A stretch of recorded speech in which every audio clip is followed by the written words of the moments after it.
Glitch the guarantee. E&E.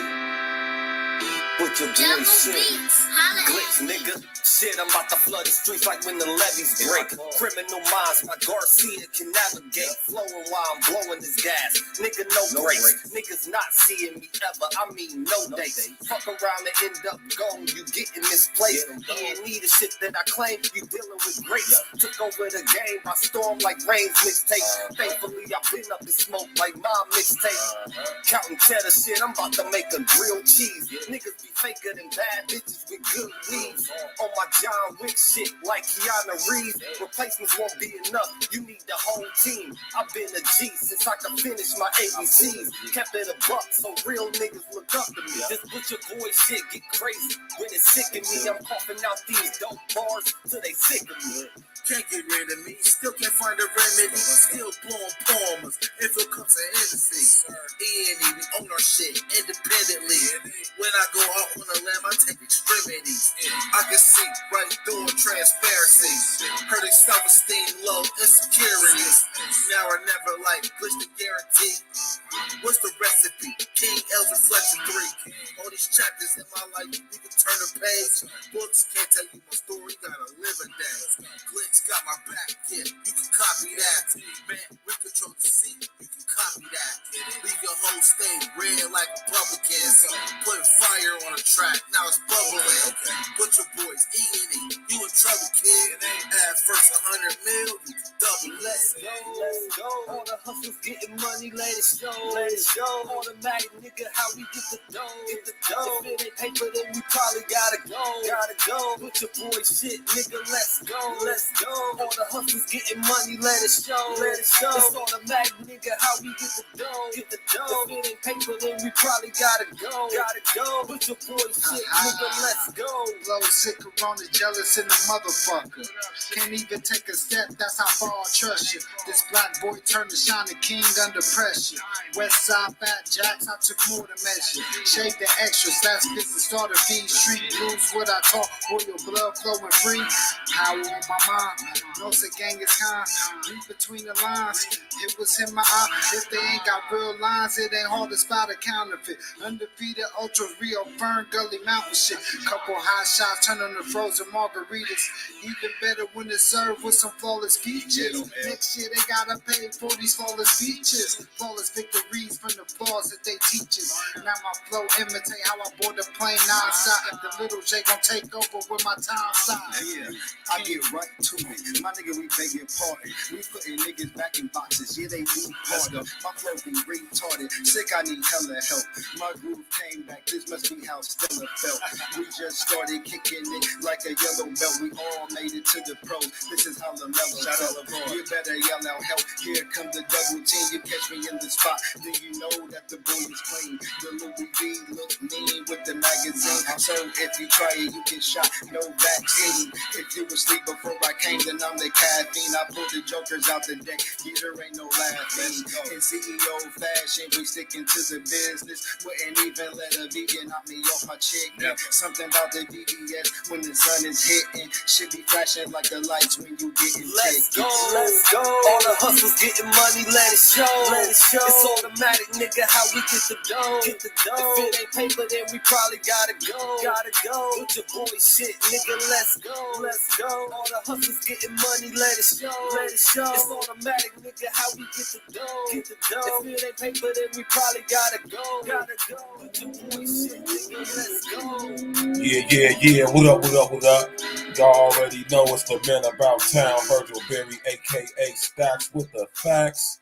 And y'all know y'all tuned in to another episode of A Real Talk Podcast, man. What's going on? What y'all doing today? How y'all doing today? Hit that like button. Click on the bell, subscribe to the page, share on your social engineering and all of that. You know, tone back. How y'all doing today, man? Meet and greet each other as y'all come up in the demonstration. Y'all already know how we do it over here at A Real Talk, man. We family, man. Meet and greet each other as y'all come in. You know what I'm saying? It's a beautiful evening. You know what I'm saying? Beautiful day, as is all days, man. And we here, man. How did y'all like last night's show? Right? I got some emails last night. I got coming out last night. It's very humbling. I want y'all to know that I appreciate y'all. I appreciate y'all support.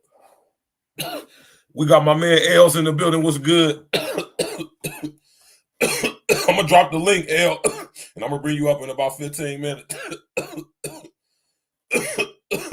We got my brother King Els in the building. You did. You know what I'm saying? Peace, love, and blessings to everybody, man. Y'all know how we do it E&E Tuesdays, man. Me and my brother Els, we gets it in. There go the link right there, El. You can hit that link and chill in the queue, and I'm going to bring you up here. You know, I got to do my little monologue real quick, and we're going to get straight to it. We ain't going to waste no time. You know what I'm saying? Last night, I didn't mean for last night to go 3 hours like that, but, you know, when I'm doing the type of teaching I was doing last night, you know what I'm saying? That's the type of stuff that happens, man. You know what I'm saying? When you're doing this next level teaching, man, you know what I'm talking about? It might go and past the 2 hour range. You know what I'm talking about? How did y'all like last night's show? According to the amount of emails that I received today, that lets me know that a lot of y'all really enjoyed last night's show. And this is what I be talking about when I say diversify the content. Shout out to my brother Red Supreme TV Wub, man. Y'all go over there, subscribe to my brethren's page right now. You know what I'm saying? I told Red on the conversation we had about a year or so ago, and I told him, I said, bro, man, you killing them with what you doing, but you need to diversify the content. You know what I'm saying? I seen where this whole weak-ass manosphere shit was going. You know what I'm saying? And I had to tell my bro, like, listen, man, diversify the content, man. You from Cali, you know what I'm saying? Talk about that street shit. Talk about your life, bro. You know what I'm talking about? Without giving up too much, you know what I'm saying? And I'm just proud of my brother, how he was able to take that advice and how he was able to implement it into his demo. And now my brother is at 16,000+ subs. You know what I'm saying? So, you know, it's probably gonna be a minute for a guy like me get there to 16,000 subs. Probably another 3 or 4 years, probably another 3 years. But see, over here at A-Real Talk, we ain't worried about numbers. Over here at A-Real Talk, we over enter out to understand how the unintelligent artificial intelligence works, especially nowadays. And as an independent content creator, talking about real shit like what we be talking about over here, 16,000 subs, it's a goal to reach. We just gonna say that. But we don't be focused on numbers, man. We be focused on this real content, and the people who need to hear it gets to hear it. And how they will be able to do that is by y'all subscribing, y'all liking, and y'all sharing when y'all tap in. We appreciate it over here. Trust me. Nothing is taken for granted over here at A-Real Talk Podcast, y'all. You know what I'm saying? Anybody who I have on the show as a guest, you know, you got my brother L. He's a recurring guest, recurring host, recurring co-host. You hear me? My pops. You know what I'm saying? We have Cupcake over here on out again. You know what I'm saying? My sis Dar going to be a recurring guest. You know what I'm talking about? My brother Mr. Pringles want to come back on. You know what I'm saying? So, you know, we're going to have recurring guests and all that, though. But for the most part, we ain't focused on numbers, man. When I say we ain't focused on numbers, like, we definitely want more subscribers and more contributors and more participators, definitely. But, you know what I'm saying? When you speaking this real shit, like what we doing over here at A-Real Talk Podcast, unfortunately, a lot of people don't want to hear real shit. You know what I'm saying? So, you know, we ain't worried about that. But according to the amount of emails I received today, that lets me know that the people who were watching actually liked what they were watching. And I'm going to bring y'all that type of content consecutively. You know what I'm saying? Tonight ain't going to be no less. Now, I ain't about to sit up here and bring up a whole plethora of Busta Rhymes past and his run-ins with the law and none of that shit, because none of that shit don't matter to me. If you are interested in that, it's all public information. It's a simple Google search away. But we're going to discuss tonight is Busta Rhymes, right? We're going to discuss number one fly god in the building. What's good, bro? I love you too, bro. Listen here, and I mean this shit when I say this shit. Cupcake in the building. What's good? Number one fly god in the building. What's good? My brother King L's in the building. What's good? All the cloud watchers in the building. What they do, man? You hear me? when hey over here at A Real Talk Podcast, we love the cloud watchers though, because I know y'all watching and listening, and I know because y'all tell me when I see y'all, right? And to everybody else who's from another city or state who cloud watching, welcome to the platform. This platform is for y'all, even for y'all cloud watchers. The least y'all cloud watchers could do though is definitely hit that like button. You know, I understand. I understand if not everybody wants to come in the comment section. I understand if not everybody wants to contribute to the demonstration. You know, that's all good. You feel me? We hustlers over here, so we're gonna make it happen for sure. But what I really, really want y'all to do is hit that like button, right? I would rather y'all do that than anything else. You hear me? My brother, number one fly guy, he from the turf. We got my brother King Els, he from the turf. Matter of fact, everybody in the comment section right now is from Columbus, Ohio. So I love when I get support from everybody who in the clouds. I love when I get support from you guys and you brethren and sisters from out of city and out of town. But I extremely love, cherish, hold in high regard with my brethren and sisters from right here in the turf in Columbus, Ohio, 614. I love when y'all tap in to show love, man. Because like I said, I created this platform for y'all. Uncle Diggity in the building. What's good, brethren? You already know what it is. We got my brother Uncle Diggity in the building. You know what I'm saying? We got my brother Uncle Diggity in the goddamn building. You hear me? Coming through with that respect, saying what's up to everybody. You know what I'm talking about? I'm pretty sure he hit that like button last night. You hear me when he seen it in my video slot? I'm pretty sure he hit the button as soon as he saw it when he got the notification for it. I'm pretty sure he hit the like button as soon as he got it. You hear me? We're going to start the show off by saying rest of the essence to P&B Rock. You know what I'm saying? My brother Red went in on that earlier today. And just to have a moment of clarity and honesty with y'all, and I'm going to come up for this, man, because this is what I'm saying. Y'all hear me shout my brother Red out all the time because that's my nigga for real, man. And so I'm about to go out there, you know what I'm saying, about to go fuck with my nigga. We're going to link up, man, and hang out and all that. But, you know what I'm saying? I was going to talk about this today. You hear me? But I knew in my mind, because I'm a real one, and real ones not so much think alike, but you know, we on the same accord. And I fell back because I knew Red was going to speak on it. And I'm not going to speak on it because Red, not only did Red already speak on it, but he did it beautifully. There's really nothing I could add at this point anyway. In order for me to do a video, I'm going to have to wait at least another week or so till more information come out. But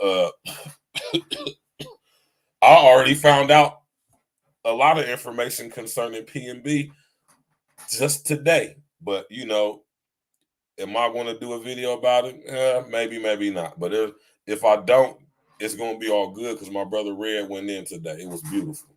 You feel me? Rest in the essence to P&B Rock. You hear me? Rest in the essence to that brother, right? Very unfortunate.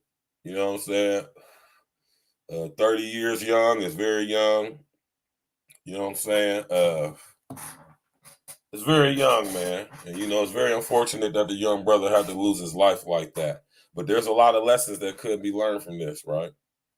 You feel me? One, when you a certain type of guy, man, right? When you a certain type of guy that at a certain financial status, y'all, it becomes imperative that you protect your finances at all costs, right? And that means making good decisions, right? That means not doing silly, stupid shit, right? And contrary to anybody's popular opinion, a guy of P&B Rock stature going to that particular Roscoe's Chicken and Waffles with no security, no pistol, not even a couple of the homies with you, with all that ice on, dolly with your chick, Not a good decision, right? 2, ladies, and I want this to be a lesson to y'all from this situation with our brethren PNB Rock. Rest in the essence to PNB Rock, man. Ladies, from now on, right? You ask permission. If you have a man, you by yourself and you single, do whatever the hell you want, right? But if you got a man, boyfriend, significant other, side nigga, whatever the hell y'all call each other nowadays, right? If you got that type of situation going on, right? And I ain't even gonna sit up here and say if you messing with a dude, right? Well, I'm gonna say this because if he ain't getting no paper, ain't nobody really worried about him anyway. But if you messing with a dude that's getting to the paper, right? In whatever way he get into the paper, it don't even matter what he doing, legally, illegally, it don't even matter. But if you messing with a guy who's getting to the paper, you hear me? Certain things you just absolutely do not do. You feel me? And one of those things is one to feel the need to want to post everything on social engineering. One to post the location, where you at, what you eating, who you with, what y'all doing, right? What y'all wearing, what y'all pull up in, all that bullshit, right? Absolutely not something to be done. It's absolutely stop doing that. That's stupid. Hey, come here. Hey, stop doing that. Right? And at least if you're going to do it, ask that man's permission first. Huh? Put y'all up on some game real quick. Ask that man's permission first. Right? You don't just be taking random pictures without asking that man's, is it cool for you to be doing such? Especially if you're messing with a certain caliber guy, man, whoever he is, what type of status he is, man. You don't just be posting your location and who you with, telling people who you with. Right? That's completely out of pocket. Right? Completely out of pocket. So I hope y'all ladies learned a lesson from this. Stop doing that shit. And if you're going to do it, ask that man's permission first. Hey, I'm a blogger, whatever the fuck, or not even I'm a blogger. Do you mind if I post this picture? Do you mind if I tag you in this picture? Do you mind if I tag our location in this picture? Ask that question first. You get that man's permission first. I don't care if it's a first date, if this is your dude, husband, side nigga, whatever the situation may be. Ask that man permission first, man. That's completely out of pocket, man. I'm talking about Uncle Diggity, bro. Straight amateur hour, man. You hear me, man? Straight amateur hour. Y'all stop doing that shit, man. Right? And then brothers, right? You niggas need to get a pair, man. Y'all need to start putting these girls in check, man. Tell them get in pocket, man. You hear me? Listen, when you come out with me, and I'm not saying for just any regular old Joe. I'm talking about you a guy that's getting to the yaper.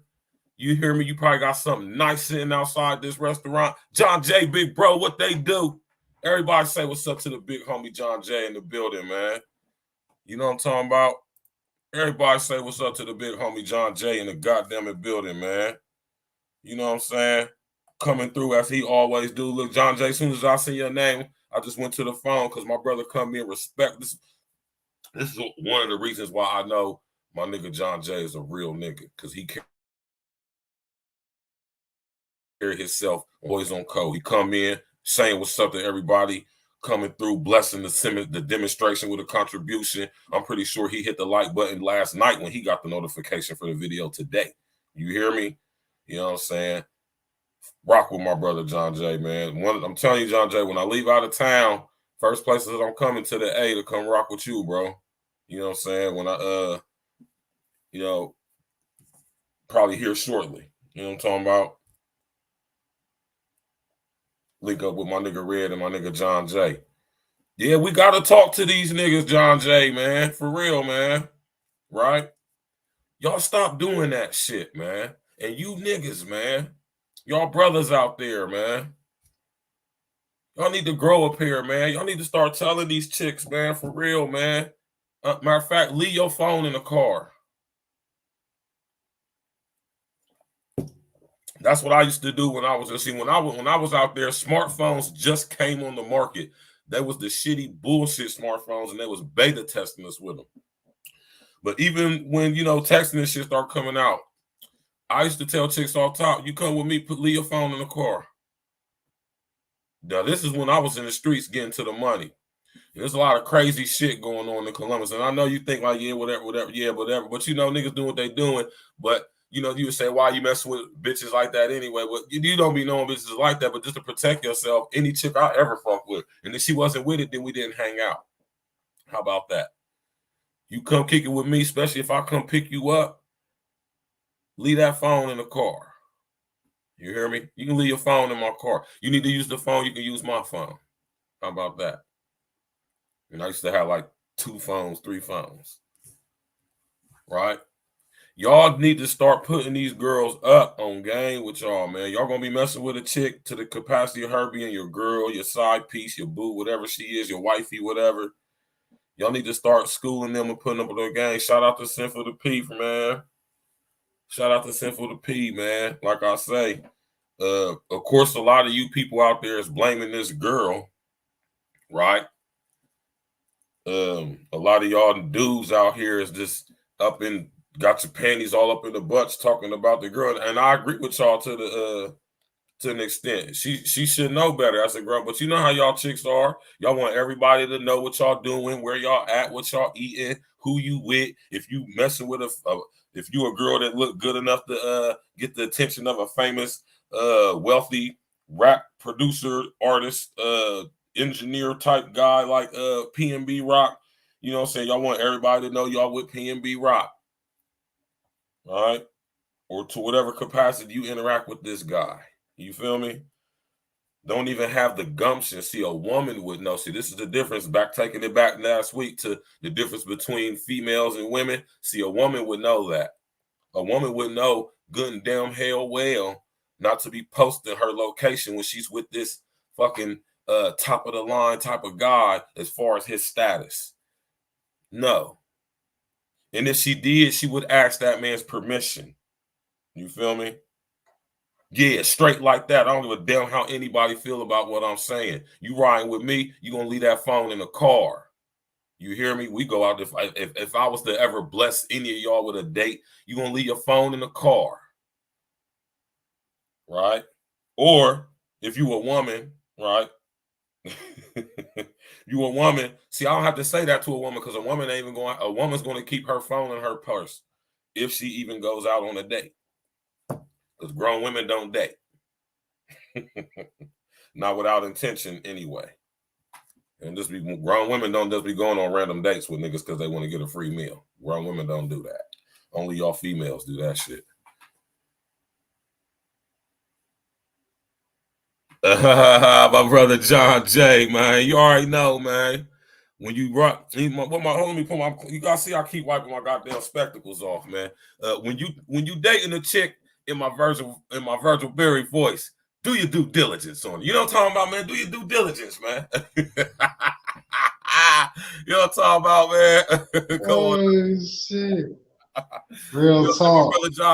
My brother John J said in my Virgil Berry voice, man, do your due diligence. Do your due diligence, man.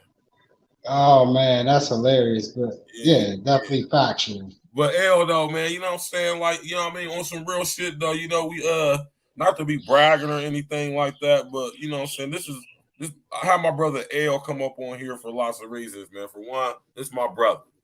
When I say my brother, I'm not saying that because it's not just some guy I know. I've been knowing this guy 25 plus years. It's my brother for real. You feel me? We've been through a lot of things with each other. And one thing we've definitely done with each other is interact with chicks. You know what I'm saying? And one thing for sure, 2 things for certain, especially nowadays as grown men, let's just say we're not doing that no more. You feel me? But to put some young brothers up on game because, guys used to be doing what they be doing. You know what I'm hearing? Y'all chicks, man, y'all can't be doing stuff like, see, we ain't have social media like this not right. Like even when before I got locked up, it wasn't popping like that. And I could just imagine if it was at where it's at now, like when we was really out in the streets and shit. Yeah, because that's the way I moved around with chicks even then. Oh hell nah, no posting my location. Matter of fact, leave your phone in the car. Leave your phone in the car. And if you wasn't with that, guess what? You didn't get blessed with my presence. How about that? Talk to him, Em. Yeah, man, that's a very sad situation. You know, first off, that's just the PNB Rock, man. Yeah, definitely. Yeah. Rest in peace, man. To the homie, rest in power. Yeah. To PNB, man. I like PNB Rock's music, man. He wrote for a lot of niggas. I didn't know that. He was a ghostwriter. Yeah, I didn't realize that until I start looking into his background. You know what I'm saying? I'm like, whoa, hold on. PNB Rock, super talented guy. Rappers. Yeah, he was super talented. Super talented.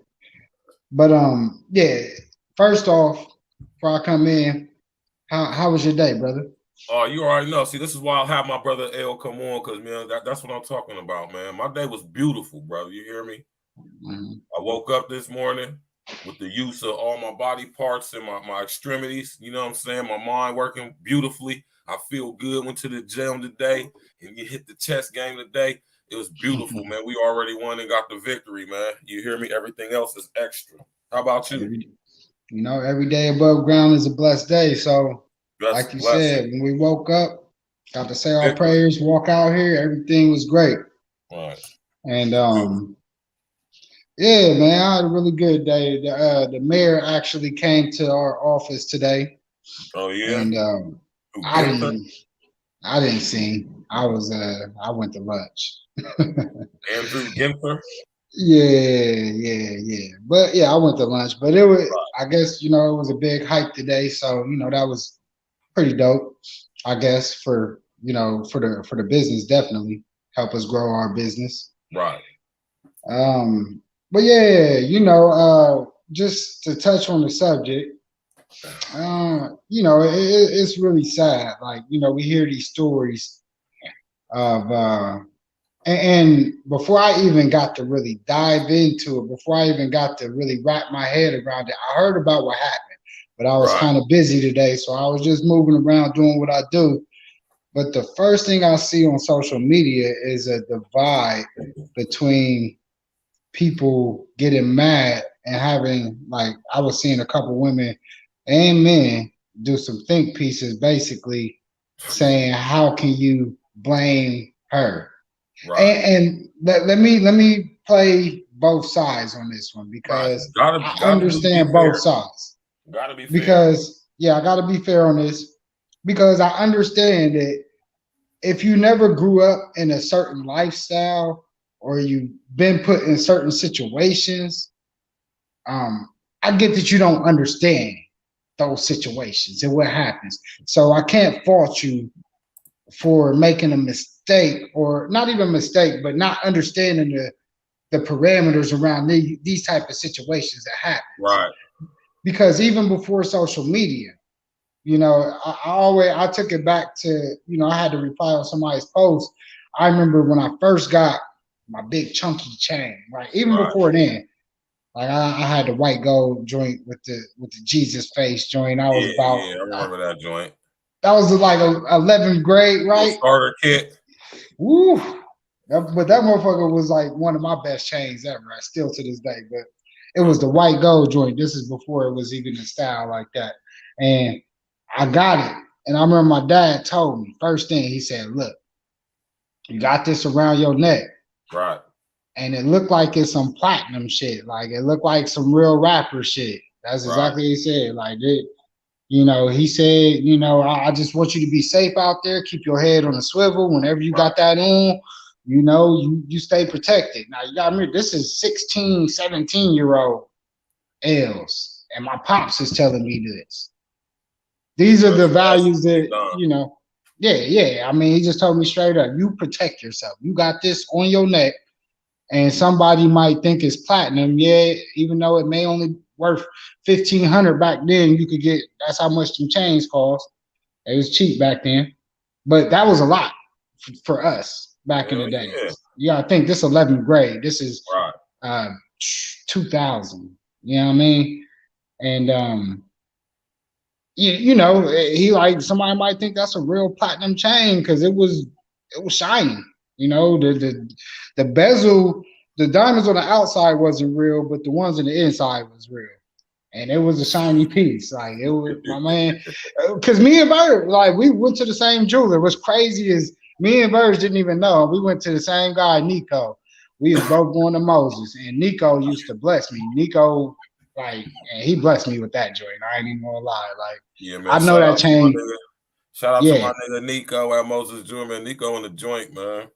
Oh, I know he had to have something because he used to throw me chains for, I know, even back then, the prices that I used to get it for, if I say them, people probably wouldn't believe it with the certain kind of chains I used to wear. But I just think he just thought I was cool because I was going to him since I was like in 7th, 8th grade. Yeah. And I always went there to get everything from when we had Nike rings to the bullshit starter diamond earrings. Like I always went to him. Yeah, all that. Like, you know. So, you know, basically like my pops put me up on game and I always just remember that. And, you know, like you gotta expect that. And I wasn't no cat out here doing that. Hold on real quick, L. Shout out to Lance Parker, bro. I just now see you up in there. Lance in the building. What's good, brother? All right, go ahead, L. My fault. You know how to shout out Lance Parker, man, LP, man. Everybody, John. I see John J. Cupcake in the building. Uncle Diggity. You know what I mean? I gotta scroll up, see who else up in here. Let me make sure I bless the whole chat. One Fly God, what's good? What's good? He from the Turk. Uncle Diggity, I see you. Yep. You hear me, L? Who else? Number 1 fly guy from the city.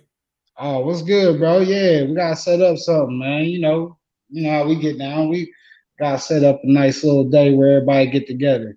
Right. But you know, in this situation, let me just break it down with this situation. Like what Stacks was saying, you know, you gotta really think about like who you with. And even then, even if you ain't with somebody like that, you know, you just gotta think about how it is nowadays. You might have a jealous dude that you might not notice that jealous and that crazy that you might have put something on him that got his mind all confused. And, you know, you post, hey, you know what I mean? I'm here. And you just never know, dude, show up with ill intentions and blah, blah. Like it ain't even got to be over no robbery. Like we seen what happened with the one homie from down south that I used to Trouble. Like I used to rock with his music. And like I was rocking with his music way back. Like I got hip to him when I was in New York. You know, when I lived in New York. And you know, it just was like it's kind of fucked up. Like I remember, like I said, even when I used to go over girls' houses and I know what I'd be doing, like Stack said, we used to indulge in. I would like, if I'm going over your house, I got my thing on me. Oh, definitely got the Roscoe with me for sure. Yeah, I don't care. I'm telling you. I'm gonna tell you. And it's up to you. Like I used to tell him because I used to be like, hey, you know, if you want me to leave, I'll leave. But there's no way I'm coming, sitting, chilling in your house. I've never been to, even if I've been to it, I'm not coming and chilling in no woman's house with nothing on me because I've heard of too many situations where it went the wrong way.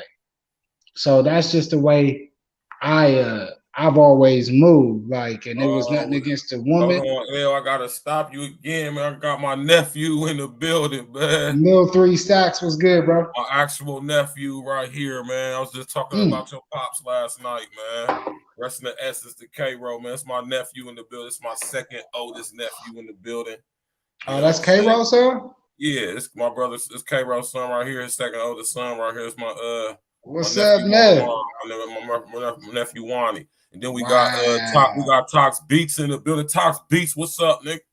That's real. Yeah, man. That's crazy, man. Like you see where I've been at, nephew. You need to come over here, come up on the show. We can have a discussion, little nigga. You know what's up, little nephew in the building, man? That's dope. You know what I'm see, I know. I'll drop the link for my nephew. He can come up and say, and you can come up and say what's up real quick if you want to, nephew, man. Right, man. Yeah. You can speak on this situation if you want to, because I'm pretty sure you probably listen to PNB Rock, so you know. But Your dad yeah, was no. a Go ahead, real one, Elmo. man. I know you don't need to hear it from me, but your pops was a real one, bro. Oh yeah. You know what I mean? You ain't gotta hear it from me. I know you done heard it from millions, but you know what I mean? I'm gonna say it and repeat it for you once again. Like, I know I was young. I probably was your age when I met your pops. Yes, sir. No, you was Real younger sad. than him, man. I was younger. How old is he? You was way younger than him when you met K bro. He was my nephew. See, so Juan, he gotta be 24. Mm. Yeah, I was younger. Yeah, I Yeah, was he younger. gotta be like 24, 25 now. You know what I'm saying? Yeah, I was definitely high school or younger. Yeah, but you know what I'm saying? Rest in the essence the PNB Rock, man. You know what I mean? Yeah, man, that's a sad situation. But what I want y'all to remember though, because like I said, I seen that divide on the internet, and I Yeah. really want to speak to that because, like I said, if you ain't never been in that situation, and even if you think you have been in some of those type situations, like you can't really talk about the setup. Like she may not have set him up, but you gotta look at like I'm gonna put some of the facts that we knew out there, and I just let the people, like I said. Nephew. What's up with you? I just Oh wanted to hop yeah, in here real Good quick and with just you, say what's nephew. up. what's Listen, good? nephew, listen, stop. Hold on. Shine some light. Cut a light on, man. Can start barely see a little black ass, man. Damn, bro, you ain't have to bring up the skin tone, bro. God damn. Oh shit, My bro, Mr. O with the info, my Joe from Chicago. What they do, man? what's good, brother? We What's got good? What's nephew in the good? building, man. You know, since my nephew Marwan That's Mills, what's you know, this up, man. my brother's second oldest son that I was talking to y'all about last night. You hear me? Peace and This, blessings, young brother. this What's one of his good? sons right here. You know what I'm saying? This you know what I'm saying? You know, my homie right here, he one of my nephews and nieces that actually check in with me from now and again to see how uncle's doing and stuff, man. You know what I'm saying? I appreciate that. He go check on my mom way more than I do. You know what I'm saying? Way more than I do. I'm gonna be honest and admit that to y'all. You know, That's I dope. appreciate that, nephew. But yeah, we talking about PNB Rock real quick, nephew, before we get into the actual subject of the program tonight. And were you a fan of PNB Rock? Not really, but I just listen to his like radio hits. Okay, so you know, just go ahead and speak from your aspect as a young man. You know what I'm saying? What you think about the situation with all these young dudes getting killed, all these young famous rapper dudes keep getting killed behind you know, silly stuff. And you know, I'm pretty sure there's other situations to it too, but we're gonna keep it surface just for you know the situation, especially the situation with you know what I'm saying, with PNB Rock with him and this girl and you know the social media and tapping pictures and tagging and doing stupid stuff when you know you messing with people of certain caliber and stuff like that. Yeah, I think it's unfortunate that you know life like that. Life is life is become that, but I mean, in reality, the way that I look at it in most situations like these is like, I mean, it ain't really nothing but a lesson for everybody. You know, Right. like make sure you're not with one of the chicks who like they ain't ready for the fame, they ain't ready for the limelight. You feel me? Right. They ain't really with it. So, you know, it's just a lesson for me. That's how I see it. Right. You know what I'm saying? And that's why I'm saying you hear what nephew said. You know what I'm saying? Some of these chicks just ain't ready for that type shit. Like I said, they want to be. You know how y'all most of these girls, especially young girls. You know what I'm saying? I'm with Ver. I'm with Stacks. I'm with L. I'm with Man, Juan. he even took her We social here. We media did this. away for 6 months, bro. You said what? I guess he made her get off of social media for like 6 months, and she Nah, literally first time she posted was 20 minutes before it happened. it's crazy. Yeah, he was. Go ahead, nephew. Fucked up, bro. And he just did an interview. He literally just did an interview last week talking about Like how he 5 felt days like, ago. yeah, he felt like people was trying to get at him on some robbery type stuff. Mm-hmm. Yeah, It's just, it's wild out here. Like I said, man, like I seen the think pieces. I know people like why y'all taking it so rough on her? It ain't necessarily like I said. I'm not saying I don't have any information to say that she technically set him up on purpose. Right. But and like unintentionally, what happened was a result, possibly strong possibility from what she did post. And I feel like it's just, if it wasn't, it was an ill coincidence that 20 minutes after she posted that happened. Yeah, I That's it. don't be from California. Man, Cali is wild. Yeah. Nah, he from Philadelphia, right? Oh Yeah, he ain't. I don't think he's from there. Yeah, he from Philadelphia, if I'm not mistaken. But he was out in Cali. You know, Cali don't. You know, they don't play out there. Yeah, you got You know, they don't. Yeah. where you ain't from. You ain't You, what you doing yeah. out? Got bread.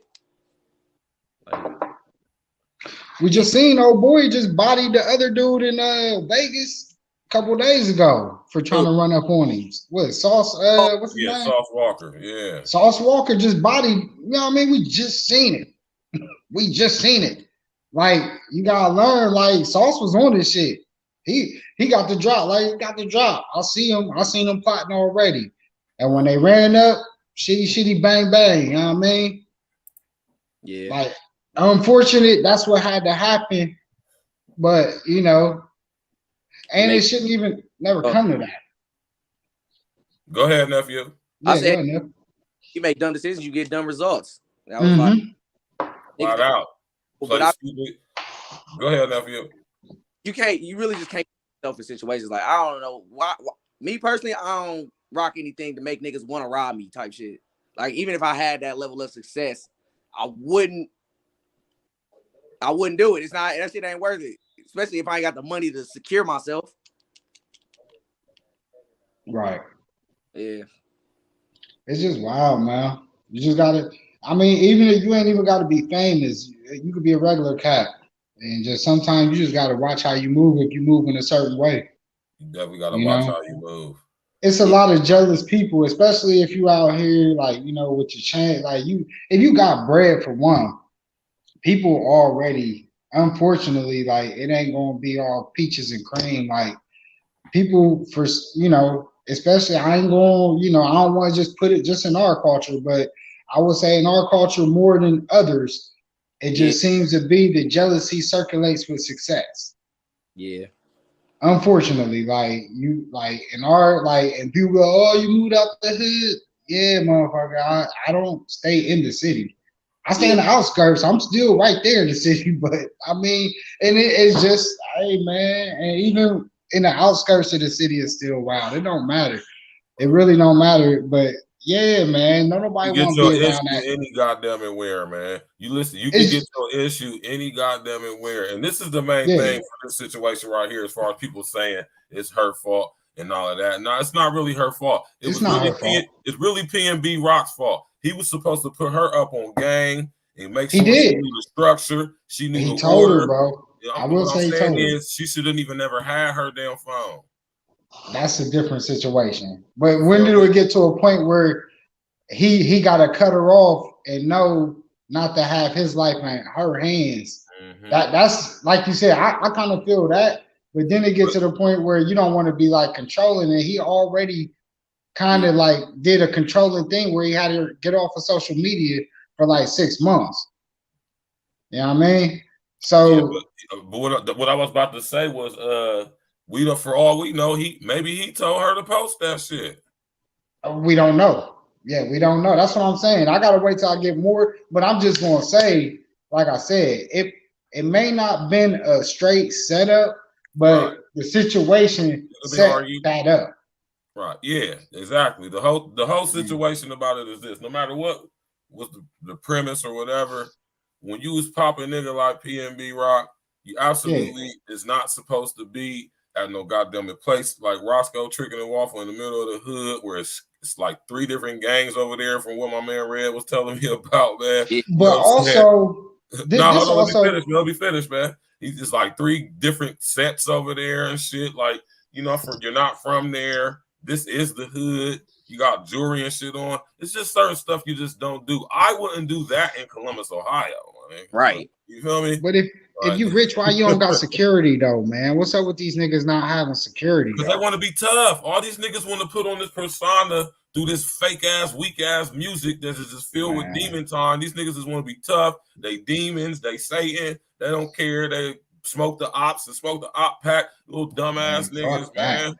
You hear me? That's what's wrong with these niggas. They think this is this GTA out this motherfucker or something, man. Nigga, if I'm rolling with even $5,000 to $10,000 worth of jewelry, I got somebody with something on them. I got something on me already, but I need somebody else watching me. Like with over $10,000, he probably rolling around with a couple $100,000 worth of jewelry on him off top. He should definitely be having some security. If he got enough money to where he could be riding around in the foreign and have all that dumbass jewelry on, he should definitely have a bodyguard or two with him with the big boy pistol on, big cocky ass, big buff ass nigga with him or something. Two of them. Or something. Cam that boy was good. Yeah. I need me a couple Navy SEALs on my payroll. Some real shit, man. Cam that boy, I fuck with my nigga. Niggas will die for the approval of another nigga, man. That's crazy. And that might have been the situation of this whole thing, because like, I don't understand why these cats is rolling around with all this money on them, all this jewelry on them, and no security. Like, that's another thing I just don't get. Foolish. Like me, I understand you want to show your car off and all that, bro. I don't like to drive, bro. I don't think I'll touch a wheel if I got rich. Mm-hmm. I'm in the back seat, bro. I'm Ubering, not Ubering, but it's my own shit. And I got a nigga driving me in my own shit. Right, that's some real shit though, man. Yeah, that's crazy, bro. My man half invisible, man. Shout out to you, half invisible, man. Courtney Alston, I've been seeing the goofy shit you saying, but you see I ain't nobody paying you no attention, bro. But shout out to you too, though. But half invisible, man. My man said, yeah, the 87 gangsters, Broadway's gangsters, Swans Bloods, and East Coast Crips did through that area where see what I'm saying? He was not supposed to be there, PNB Rock, man. Not without security. Armed security at that. They've been smashing stores up and robbing all kind of shit. All right, then. Hold on, man. Hey, my nephew, man, leave him with some closing words to say, man. You know, get on the party. I see you playing your game and shit, nigga. Hell yeah. All right, so make sure y'all niggas stay safe out there and get money, fuck bitches. All right, nephew, I love you, man. I holler at you, man. All right. Yeah. That's my nephew right there. That's my real live nephew right there. You hear me? You already know half invisible, man. Welcome to the demonstration, bro. You know what I'm saying? Hit that like button. Tell all your peoples to come through and come rock with your guy, Virgil Berry, a.k.a. Stacks with the Facts. On Tuesday, I got my brother King L's in the building, man. You know what I'm talking about? We come on here, we get it in every day at 8 o'clock Eastern Standard Time, brother. You're more than welcome to come through, tap in, hit the link, come up, leave a comment. You know what I'm saying? And whatever your situation do, man. Shout out to Half Invisible, man. You already know. But yeah, that nigga PNB Rock wasn't supposed. Listen, he was not supposed to be at that spot like that, man. Flat out, period, point blank, man. No matter who was at fault, no matter if he said, baby, go ahead. What you trying to prove, my nigga? You feel me? One thing for certain, like I said earlier on Red Show, bro. Listen, if I was to go to Cali, right, I'm hitting my nigga Red up. When I go down to the A, I'm hitting my nigga John J up. I ain't been to Atlanta forever. I ain't about to just pull up in that motherfucker, especially in the hood. Like where I used to live at in Atlanta, I ain't about to just pull up in nowhere like that. That's just right. Pull into the trap. That's just dumb, man. Hey, bro, you don't, That's just stupid, man. You feel me? It's not smart at all. Yeah. And we could you know, I lived in New York. We can sit up here and attribute it to being young niggas and all that shit, but fuck all that, man. He's old enough to be smart. I'm just saying, I'm not talking about PNB Rock. I'm not talking about him. Okay. I'm talking about for young niggas, though, right? Even as young niggas doing stupid shit like that. Nah, You young niggas acting like y'all so thorough and polished and all this shit. Y'all should have polish and shit too, man. You feel me? It's just certain shit you just do not do. You know? And at his age, he just was fooling. He got his girl with him. He probably told her to post a damn picture. Goofy, trying to be tough. Because if you look at some of his interviews, he was speaking on this. Talking about, you know, shit, niggas want to try me. You shit, like all tough and shit. Like, bro, just look at you, bro. And this ain't no disrespect to the brother. Rest in the essence to the brother, but he just don't look like a tough guy to me. I'm sorry. He look like a nigga don't need no pistol to rob. He look like a nigga just straight strong arm his ass for real. That's what it looked like. But you know, I could be wrong. You feel me? I'm probably not, but I'm telling you, I could be. but I doubt if I am. PNB Rock does not look like the type of nigga who got a fighting, scrapping bone in his body. Sorry. Rest in the essence to him, man. You hear me? But he was cold tripping doing that shit for real, for real. Yeah, unfortunate situation there. Yeah, rest of the essence to it. But excuse me. You know, I just wish I really wish these cats were like start definitely using security. Use security. Yeah, they need to. Y'all, yeah, listen, you man. Gonna be out. Use security, man. You niggas need to relax with that tough shit, man. If you making money to where you can afford foreigns and all this, niggas going to Icebox and spending $300,000-$400,000 on jewelry, you niggas better have some goddamn security, man. Especially if you one of these niggas that actually was in the streets and got cases and you done made it. You goofy ass. Y'all notice how they start making all these ghetto little hood niggas rich. Yeah, we're gonna get to the topic of discussion tonight, man. Listen, I've been a fan, so to speak. I ain't gonna say a fan. I've been an admirer of Busta Rhymes' music since he first came out back in the day. You know what I'm saying? I ain't gonna perk like he was ever one of my favorite rappers, but he was one that I liked. I gotta say that. You know what I'm talking about? You know what I'm saying? You know what I'm saying? You know what I mean? I always like Busta's music, man. You hear me? But up until recently, though. Virgil, don't say that. Nah, man, I gotta say what it is, man. Shout out to Tariq Nasheed. Shout out to my brother Red for putting the foot on these niggas' necks, man. You know what I'm saying? There come a point in time where niggas gotta be held accountable for the shit they say. Especially when they saying some fraudulent shit that they know is not fucking true. You know what I'm saying? This nigga Busta Rhymes, man. This nigga Busta Rhymes, bro. Right? Saying all this shit he's saying. And I know a lot of people is like thinking in their mind, like, why are y'all tripping about this stuff like this? Okay, so y'all can sit up there and think this is some petty shit if y'all want to, okay? Well, my man Blade Monger in the building, what's good, bro? He said, I don't know why I thought the show would start at 8 p.m. Central Time. 8 p.m. Eastern Standard, man. We in Columbus, Ohio, man. Hey, Blade Monger, I'm off of these Oreo cookies, bro. This is the first time I lit this train up. I feel you, bro, because I feel like I'm on 8 p.m. Central Time, too. I am over here. This nigga Busta Rhymes, man, right? I am definitely this nigga Trevor Smith Jr., man. You hear me? Told you I'm about to start calling these niggas by their rap names. Start calling these niggas by man, here we go with this one, man. These Y'all niggas gotta leave Busta alone. They don't deserve to be called these damn names they come up with for themselves, nigga. So this nigga Busta Rhymes, man, talking all this shit, talking about some, you know what I'm saying, hip hop was created by Jamaicans and Latinos and all this bullshit. I got my brother in here, Rick Wong, in the building. My nigga Rick Wong in the building. What's good, yo? You should have came through, bro. Why you ain't come through? Rick's supposed to come through. And Rick, what's up with you, bro? Now with this nigga Busta Rhymes talking all this crazy shit he talking about, man. Trevor Smith Jr., that's that nigga's name, half invisible, man. That nigga named Trevor Smith Jr., goddammit. This nigga got the nerve to sit up here and say that we ain't got no fucking culture over here, man. You hear me? You already know what it is, Rick, man. You feel me? He said it was very little. He didn't, Yeah, it was disrespectful, flat out. I don't give a fuck what the fuck. That's disrespectful. He's gonna tell us we ain't got no culture when everything in this world that's popping now has been influenced by our fucking culture, right?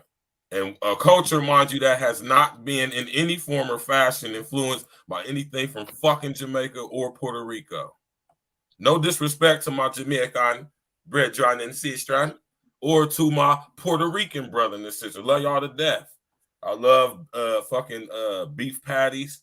You hear me? I love goddamn it barbecue. Did not say beef patties. You know what I'm saying? For real, I do, man. I love fucking Red Stripe beer and all that shit, man. I love Jamaican culture, the little bit of it that they have. I absolutely do. But what I ain't gonna sit up here and allow to happen, man, is allow a nigga like Busta Rhymes to sit up here and try to hijack our shit or not give credence, or not give credence to the where it's due. You know what I'm saying? Not give proper respect to where it's due. You know what I'm saying? We ain't gonna do that either. So we about to listen to this video. I know pretty sure some of y'all maybe already then got them to see this video, but we about to listen to this joint right here. Listen to this guy. How do you think your music has influenced the Latin music and its culture? I think that, my family is Jamaican, and Latino and Jamaican are Caribbean people. With tropical people. With people that understand. Hold on, let me just say this, man. This is one thing I noticed about Busta Rhymes too, man. When he talk, man, Busta Rhymes is talk like one of them niggas that's like super. He remind me of T.I. in a way. You know, when these niggas talk, they act like everything, like they talk like everything they say is a jewel. Like everywhere, every time they talk, it's gems being dropped. You hear me? And it's absolutely not. And that ain't even me hating. That's just some real shit. Because if the niggas drop jewels every time they said something, I would say they did. You know what I'm saying? Hold on real quick. Let's get back to it. With that timing and that rhythm and that pocket feels like, in a way, unlike any other culture of people. From the bass lines to the way we choose. Fair use. Place our words as people of the Caribbean and of the tropics. I think that it's just it's something you can't really define in words. It's a feeling thing. You know what I'm saying? It's like. Now hold on, y'all. Now mind y'all, Busta's ass is from fucking Flatbush, fucking Brooklyn, New York, man. This nigga is not from Jamaica. His mom and pops might be from Jamaica, but Busta Rhymes, Trevor Smith Jr. is from fucking Flatbush, Brooklyn, New York.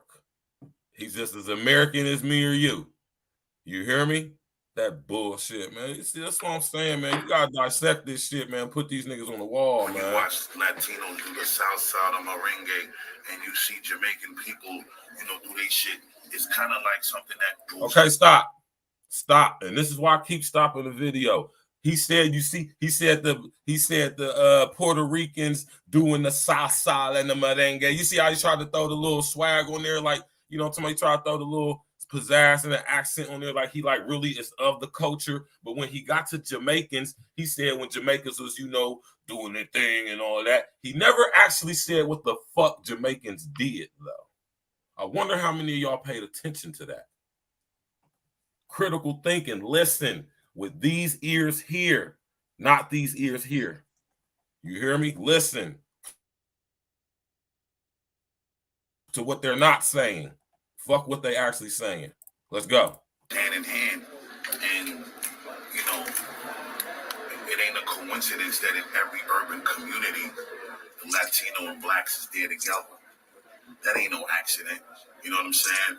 It's not like you find in every urban community, Middle Eastern and black or Asian and black. You always see Latino and black. And I think we just so a part of each other's cultural significance, not only as tropical people, but even here in the United States, where the multicultural, because the U.S. ain't got no culture. They shit is all our shit. A bunch of our shit is what makes the U.S. whatever you want to call it. We still. See, that's where we gotta stop this nigga at right there. You hear me? You feel me, Rick? Now, this is what I want y'all to. And this is why this is important.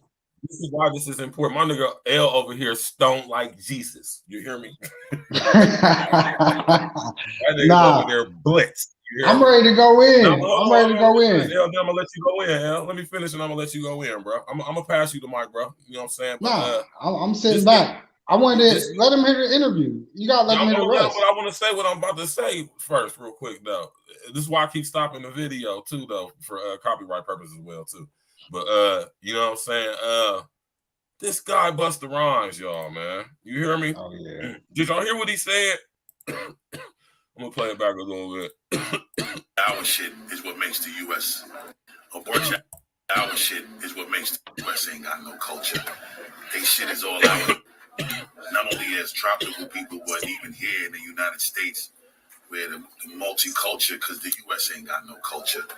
They shit is all our shit. A bunch of our shit is what makes the US, whatever you want to call it. We still don't know what that culture is for the US, but. And see, that's what I'm talking about right there, y'all. Right? What the fuck is this nigga talking about, man? We ain't got no culture, man. Now, you can sit up here and say, and be broad and say, oh, well, Busta was talking about, you know, the U.S. in general. Okay, cool. That's fine, right? But we ain't being general. We're being very specific. But he's saying all this in reference to hip-hop music and culture, which all of America did not create. Our forefathers, foundational Black Americans, as the brother Tariq Nasheed has coined that phrase, created hip-hop. Not no goddamn it Jamaicans, not no goddamn it Puerto Ricans. Niggas.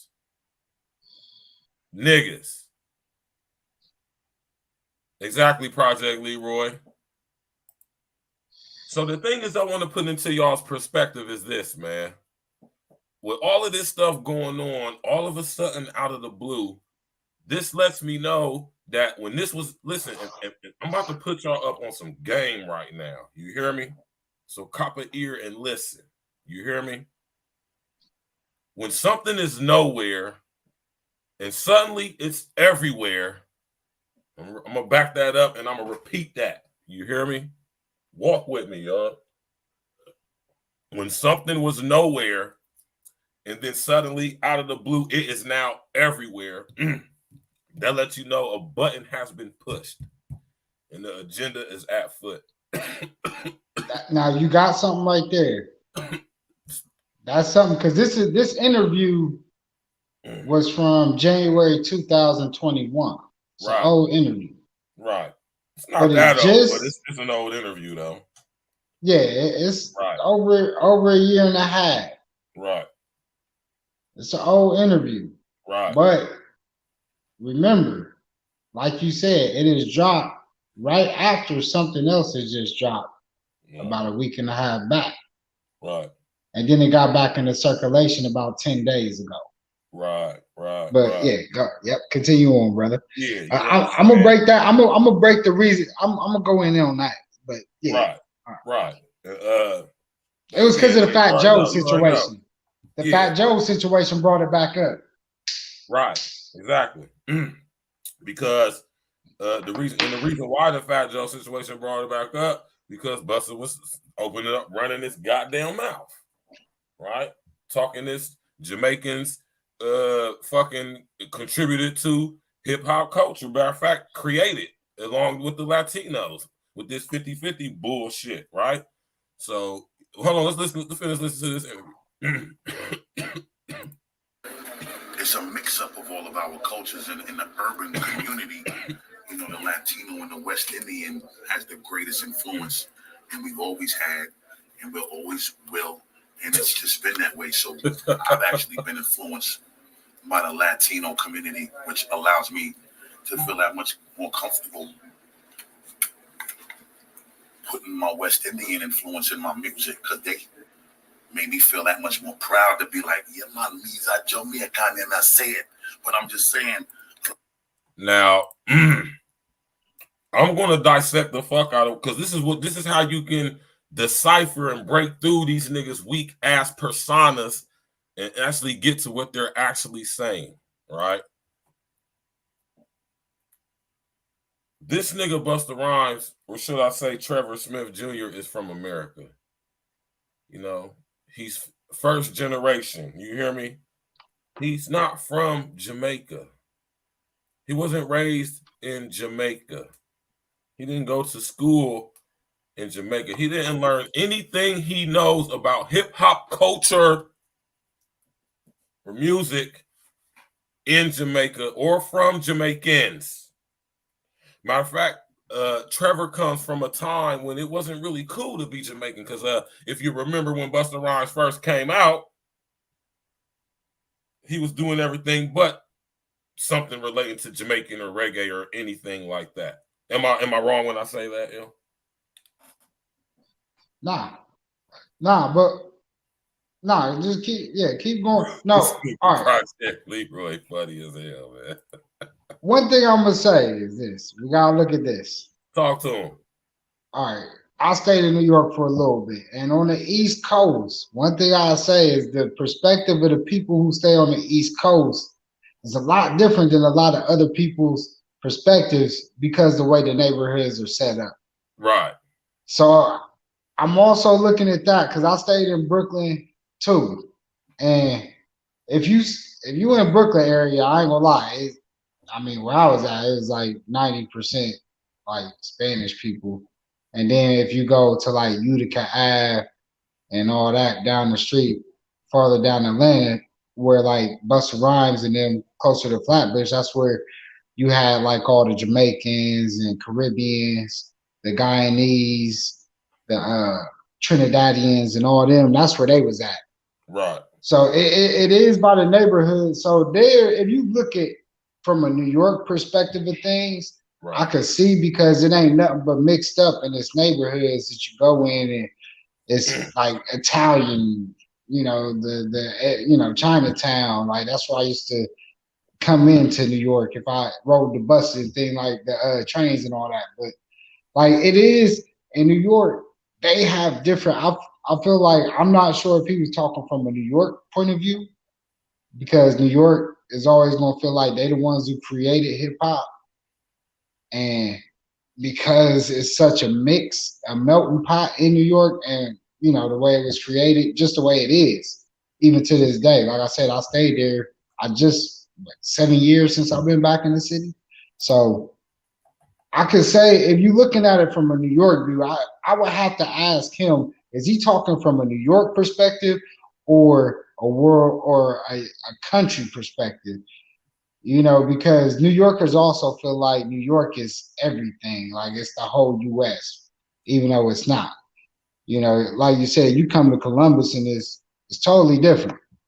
Like we have areas where more people might stay in, but it's not really sectioned off like as in a New York area, how the blocks and neighborhoods are sectioned off to certain places and people. And then you go to the Bronx.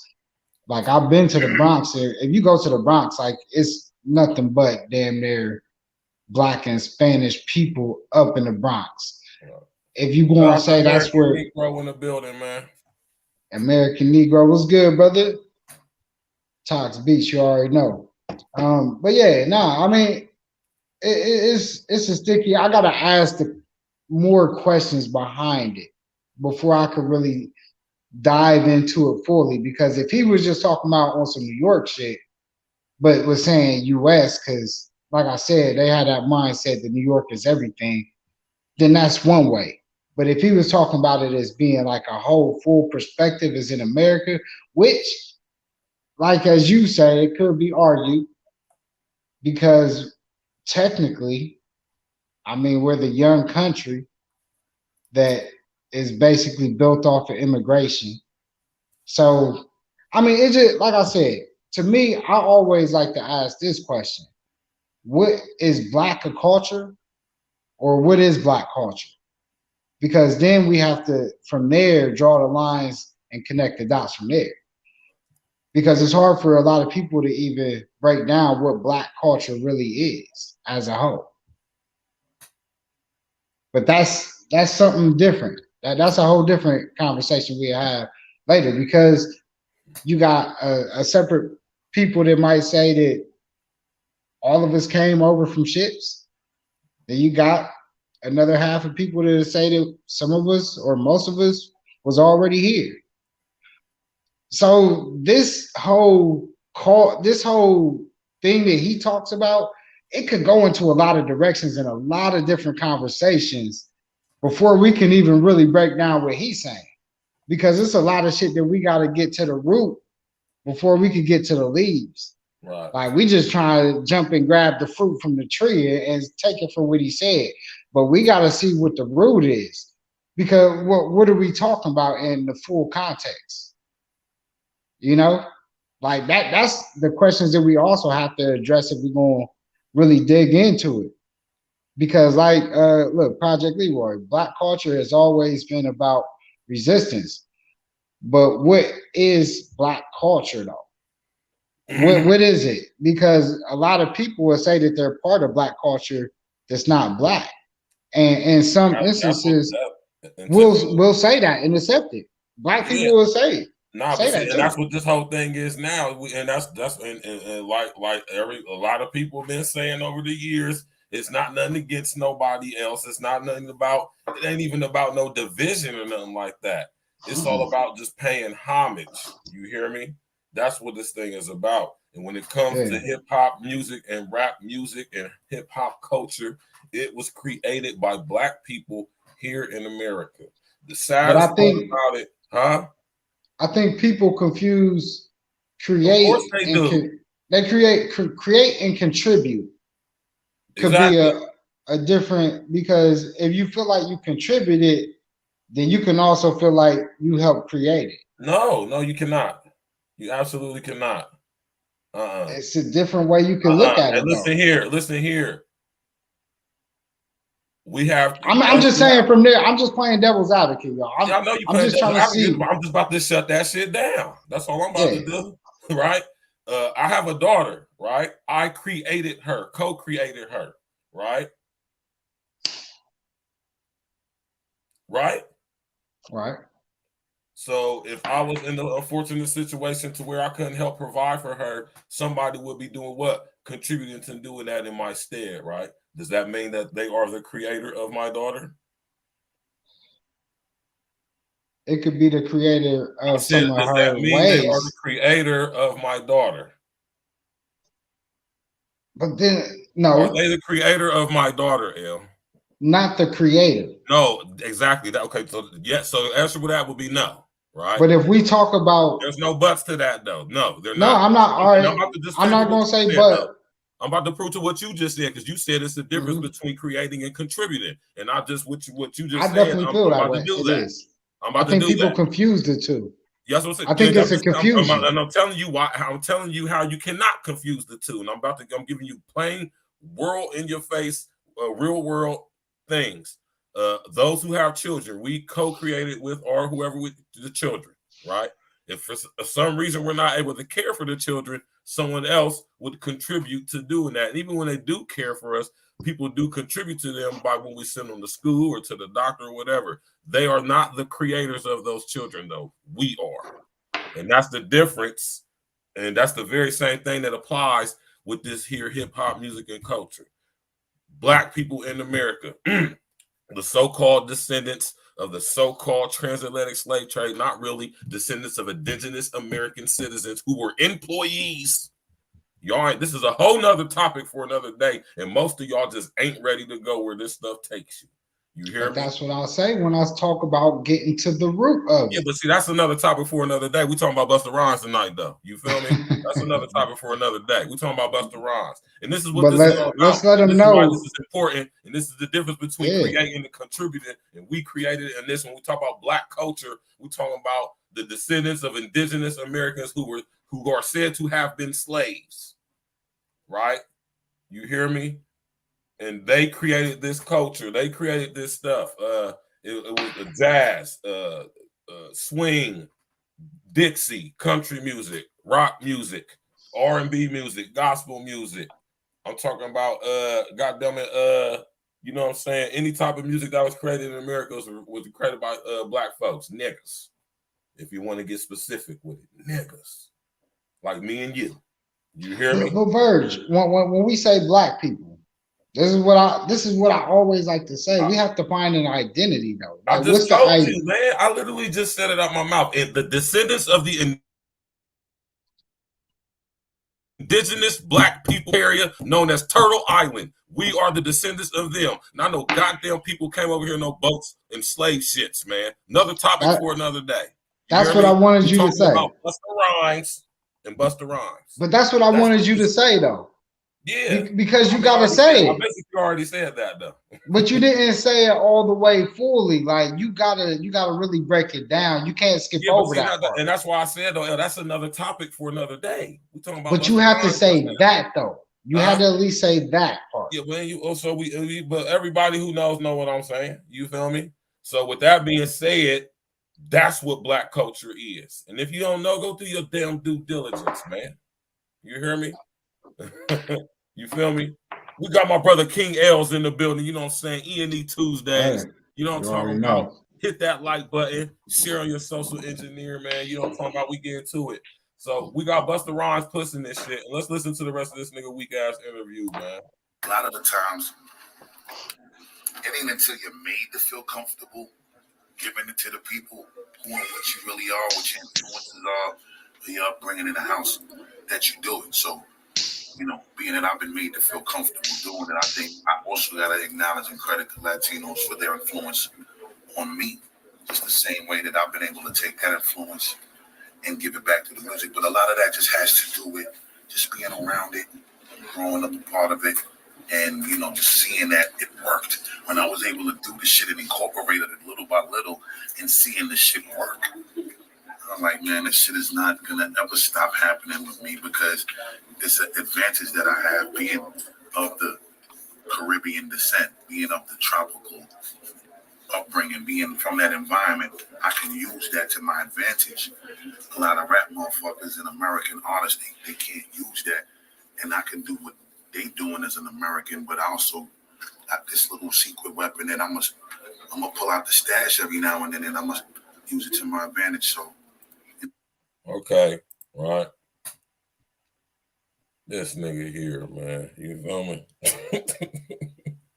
Now, I want y'all to think about when I talk about honeycombing, when I talk about splintering, breaking up the psyche, you know what I'm saying? When I talk about compartmentalization, and when I be talking about alters and shit like that, as in altered states of awareness and reality or perception, you know what I'm saying?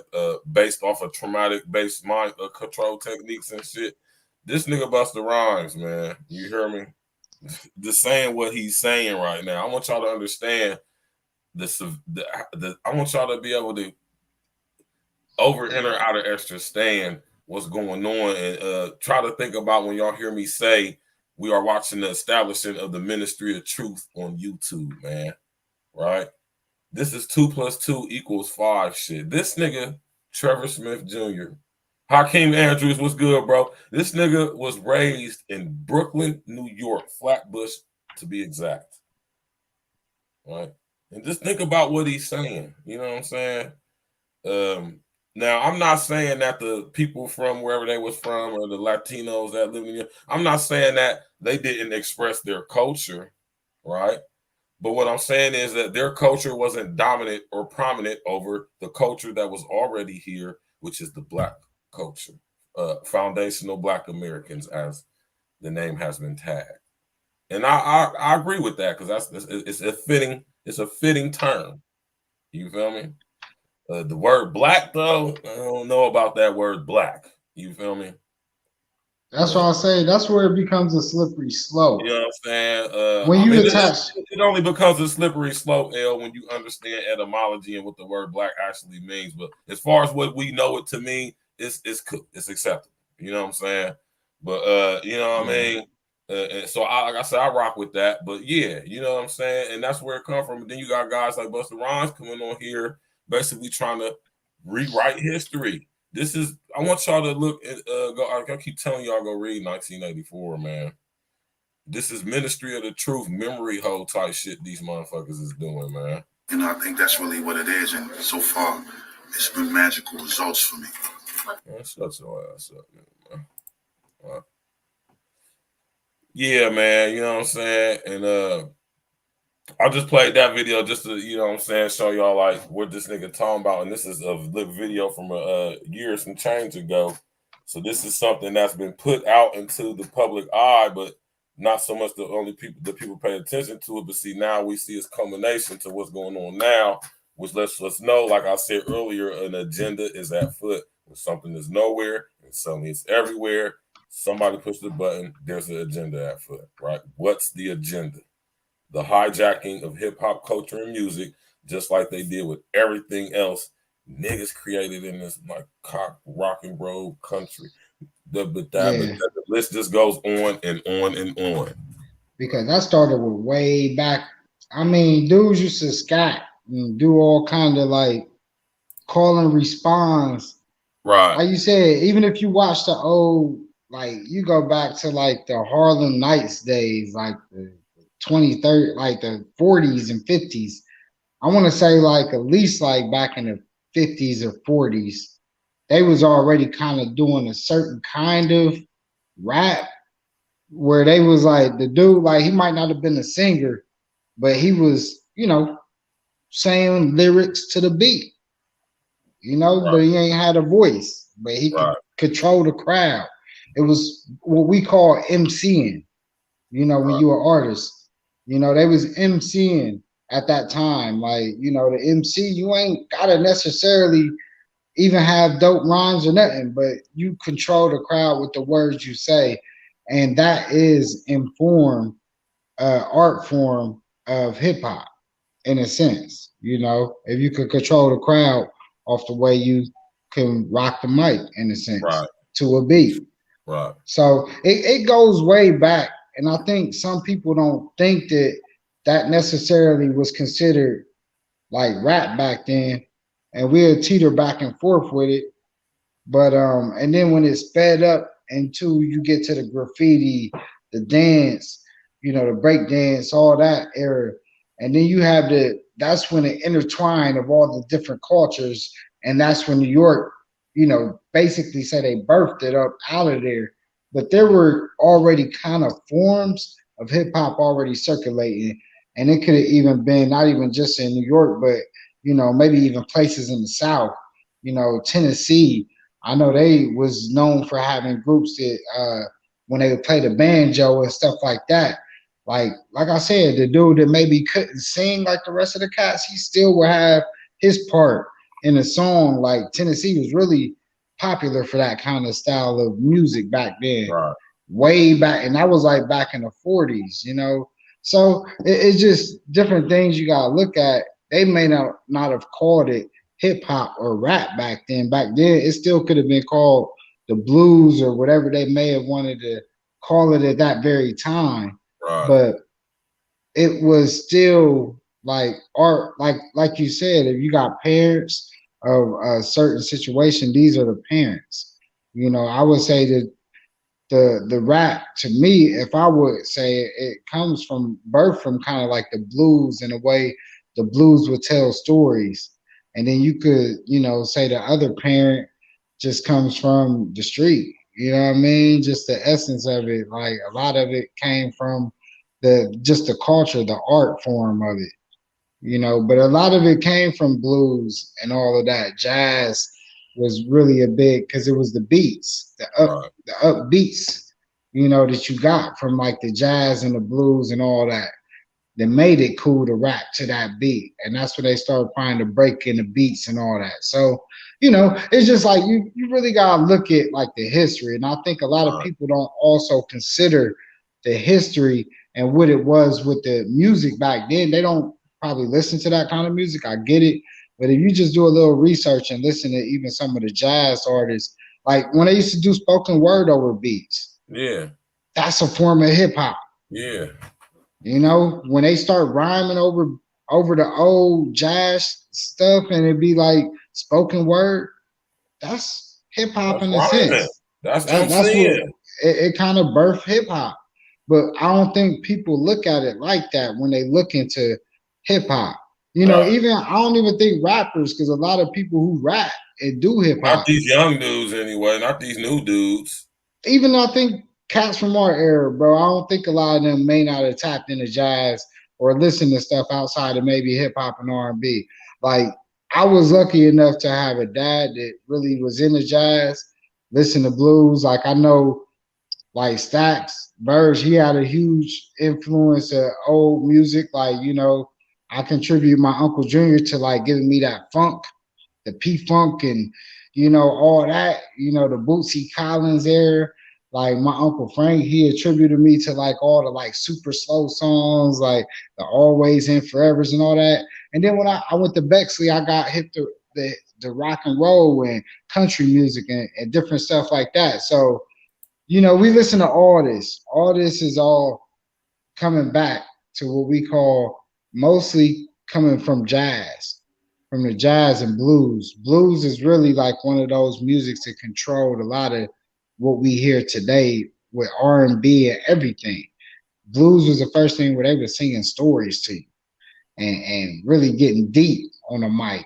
And you know what I mean? So the blues is what I feel like is like the strongest birth father or mother in hip hop. So we got to take it back to then and understand how that cultivated where we at now. But people don't look at it like that. I really don't. I don't think people look at it like that, Stacks. I mean, yeah, I mean, they probably don't look as far as death like that, but people have a general knowledge of knowing that when it comes to hip hop music, that black folks in America definitely created it. They know that hip hop is an amalgamation and culmination of jazz, blues, country, soul music, gospel music, and everything that black folks then created over here in America, which is every form of music that we have over here in America. You know what I'm saying? But I really don't think a lot of people know that.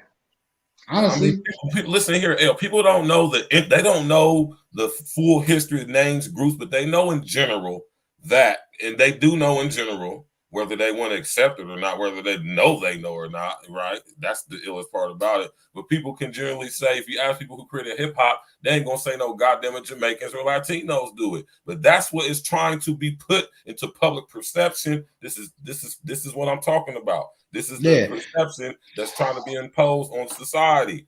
This is 2 + 2 = 5 type shit, man. Nah, they just gotta understand the difference between create and contribute. I think people understand the general aspect of create and contribute. I People don't think generally so, also bro. understand. Listen, people generally understand. This is why it's being made to such a thing, because this is what people generally know. If you want to use the word consensus, it's a general consensus in America that black folks created hip hop. That is a general consensus. I Across the would be board, willing to put money that is a general consensus. That being a general consensus, right? Which is why they're doing what they're doing now with these fuck niggas doing what they doing, trying to rewrite the shit. Because everyone fucking knows, right, that this shit go back way before some 1970. Right? This stuff goes back to the 20s and 30s, even before then, right? And everyone knows this. Whether you know the intricacies, the names, the dates, the people, and all that, that's irrelevant. You know generally. Consensus. Do the etymology on the word consensus, right? It's a general consensus that our forefathers, created hip-hop music and culture. It cannot be argued.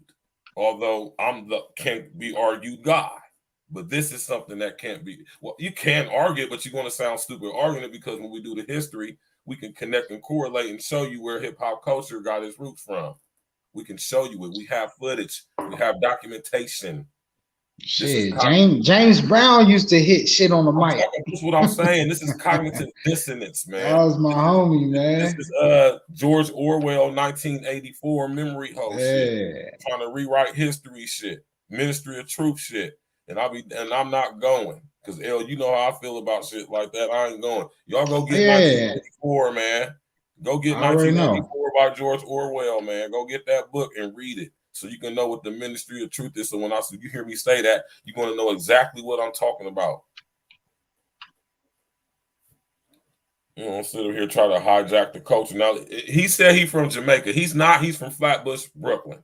He's from Brooklyn. He's from New York. He's an American nigga just like me and you. His mom and dad just from fucking Jamaica, just like your mom and dad may be from Korea or where they from. You're not Korean. You're American. Anchor baby, like my man Project Leroy said earlier. All you guys whose parents are not descendants of indigenous black people, right? You guys are anchor babies.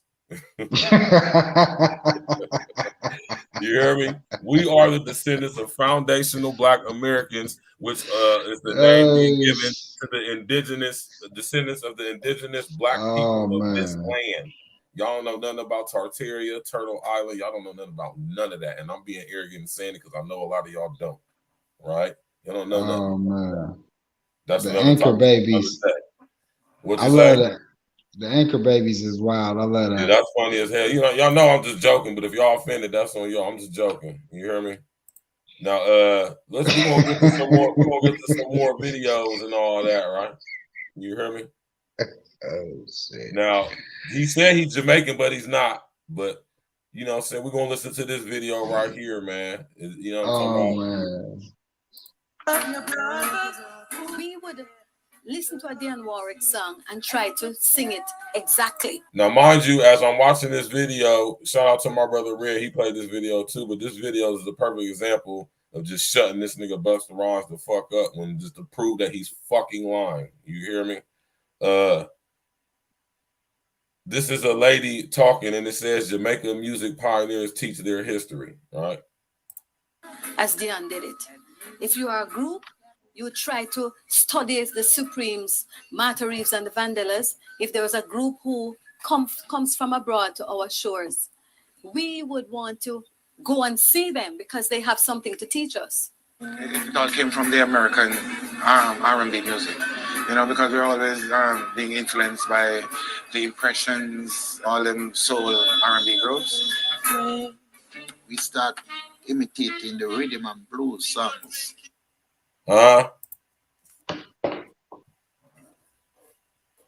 We start imitating the rhythm and blues songs. Bus Trevor. All right. I want y'all to understand how important it is for us to defend this. Now, we're going to get to this in a little bit too, though, but we got to defend it on all sides too. So we're going to defend it from this end. We got to defend it from the other end too. Pause. We're going to get to that. Let's go. Like say Smiley Lewis or Professor Longyear or Louis Jordan, you know, those kind of beats. We try to imitate it. And who was playing the boogie and the shuffle and things like that? We realized that we were definitely swatting or copying the American stuff. We did some rhythm and blues. Tried to copy the rhythm and blues with that driving beat. It was all about rhythm and blues.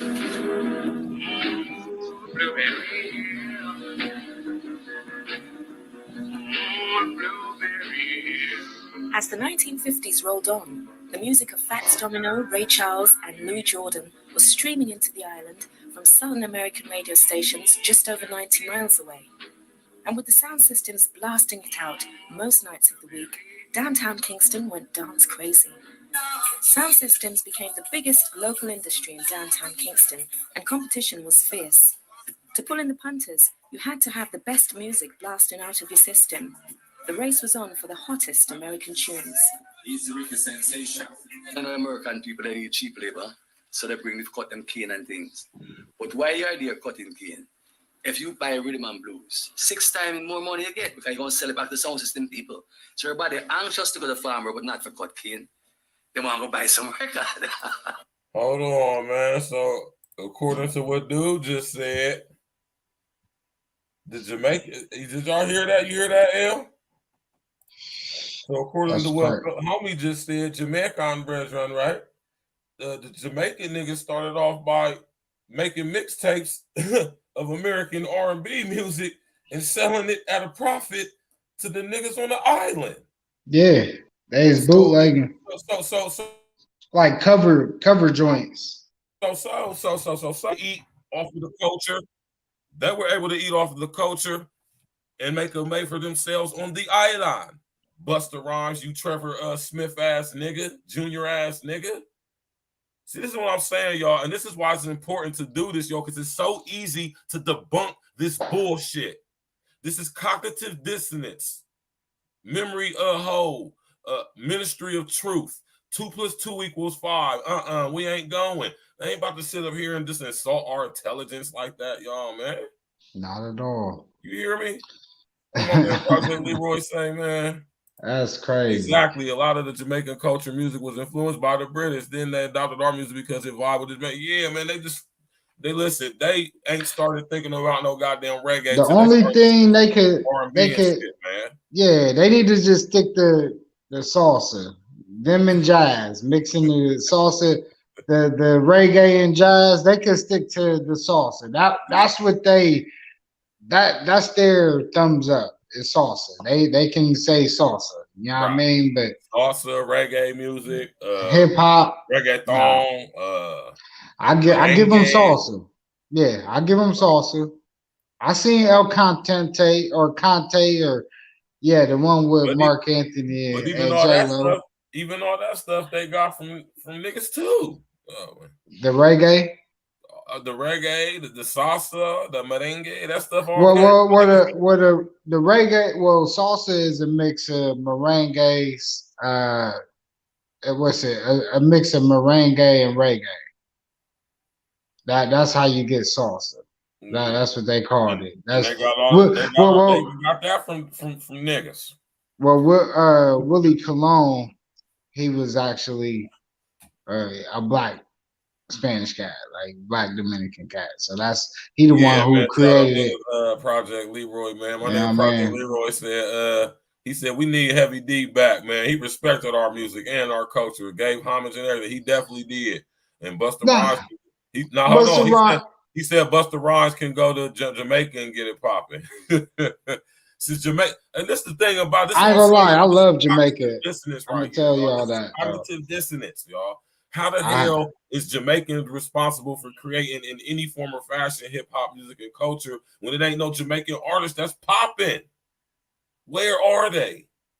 Yeah, he was about the only one. And he ain't Jamaican, he American. He from real Brooklyn nigga. He from Flatbush. He ain't Jamaican. But just like, you know, him and Biggie, they parents is straight from the island though. Yeah, but they're not though. Biggie's not from Jamaica. He wasn't raised in Jamaica. I'm gonna tell you this. From Jamaica. He was not raised in Jamaica. That nigga was raised in Flatbush. Biggie was raised in fucking Bed-Stuy, nigga. No Strand Ave, nigga. I'm gonna tell you this. All right, bro. They niggas. I'm gonna tell you, upstairs, I have a woman from Queens that's mixed with Spanish. She was born and raised in New York. Right. And she mixed with Peruvian and Colombia. And what day it is, you don't know which one gonna come out. And to them from New York, sometimes they slip in and they just want to be called Americans, and some days they want to be called what they are. Wow. You gotta leave. Hey, I'm trying to tell you, bro. New Yorkers think different, bro. They different, bro. They different. It don't matter how they think. They different. New York cats is different, bro. I'm trying to tell you, bro. I understand they different. I've been to New York. I know hella cats from New York and everything. I've been in joint with you know they different, bro. New Yorkers are different. Too. They can be as different as they want to be, but we ain't gonna do cognitive dissonance. We don't give a damn about New York. That don't you ain't gonna leave them to shame. You ain't from Jamaica. I'll say that too. I always say that. You're from New York, that's how I feel. Or even if you is from Puerto Rico, that's still America. Yeah, it depends on when you came over. So you know what I mean. Most of y'all talk about Puerto Rican, and most of y'all never even been to Puerto Rico. Right. Right. I probably, yeah. So we about to get to some more shit. You hear me? This nigga Busta Rhymes, man. Manhattan is cool. Yeah, Manhattan is cool. Manhattan's cool. But when you start to veer off into the Harlem's, well, Harlem is a little bit more gentrified. Hold on, we're getting back to the video. We're getting back to the video. I was talking to Project. Out of this fierce competition, two giants emerged, Bremen Proxendod and Arthur Duke Reid. Combining their liquor businesses with their sound system dances, they were effectively the barons of downtown Kingston and would continue to control the Jamaican music business for the next 15 years. Dang. The reggae artist was rapping on that music back in the 70s and late 60s. The reggae artist was rapping on that music back in the 70s and late 60s. Coxsone sound system was a sort of sound system to create disc jockeys that would use the mic. Boy, I ain't trying to be funny though. If I showed y'all school, boy, if I showed y'all how school look right now, boy, y'all be weak. If I showed y'all what this nigga look like, man, y'all probably start blazing this nigga in the comments, man. Because on in between records, all the other DJs before our time, they would just put on the records or either dance with a girl or drink a beer, but it wasn't anything exciting. Well, I'm Clement Dodd, better known as Sir Coxsone Downbeat. Master of the Royal Society of Jazz and King of Sound Systems. When you were growing up, that was their music in the house? Well, yes, we had Martha Richards radio, and we used to listen to the foreign station a lot, like Voice of America, listening to people like Billy Eckstein and Sierra Vaughan, Lionel Lampton, Louis Jordan, you know. So where did you get the idea to go to America? Well, in the early days, it was a popular thing of the recruiting men for Florida, you know, to either work in fruit or vegetable or the sugar cane. So did you mix with the Americans at all, or? Well, at work. Yeah, at work we mix with it. And weekend, you know, when you go partying, you mix a lot with the Americans. So would the parties be in town, or? Yes, more, yeah, you'd say in town. It would be jukeboxes. When we go to like live shows, then it's quite different. It would be a band. While I was there, I sent. Man, I'm telling you, man, you look at them old videos of the chicks back in the day, man, them chicks was all looking good as hell. Mm-hmm. Nice and slim and trim with nice little brown little booties and shit, man. But you looking at them old, yeah. Yeah. I mean, you know, I just was showing that video right there, y'all, just to you know, just to crush the whole paradigm that somehow Jamaicans are responsible for creating in any sort, shape, frame, or form hip hop. Puerto Ricans in any shape, form. No, they absolutely do not. And this is why I say it's important to speak out about this and to go in on it and shut these goofy sounding dudes up, because, like I said, we have the factual historical proof to back up and prove what it is that we're saying. And this is what I'm saying, y'all. This is about the cognitive dissonance, man. This is about 2 + 2 = 5. This ain't about Busta Rhymes or Fat Joe or even hip hop music or culture. This is about erasing history. This is about rewriting history. This is about changing the history, right? So that future generations will not know the actual facts. Just like in 1984, they got rid of factual and historical data. Because if you control the past, you know what I'm saying, he controls the past, controls the present. You know what I'm saying? Don't that sound like American history? Yeah. That sounds just like American history. That's crazy.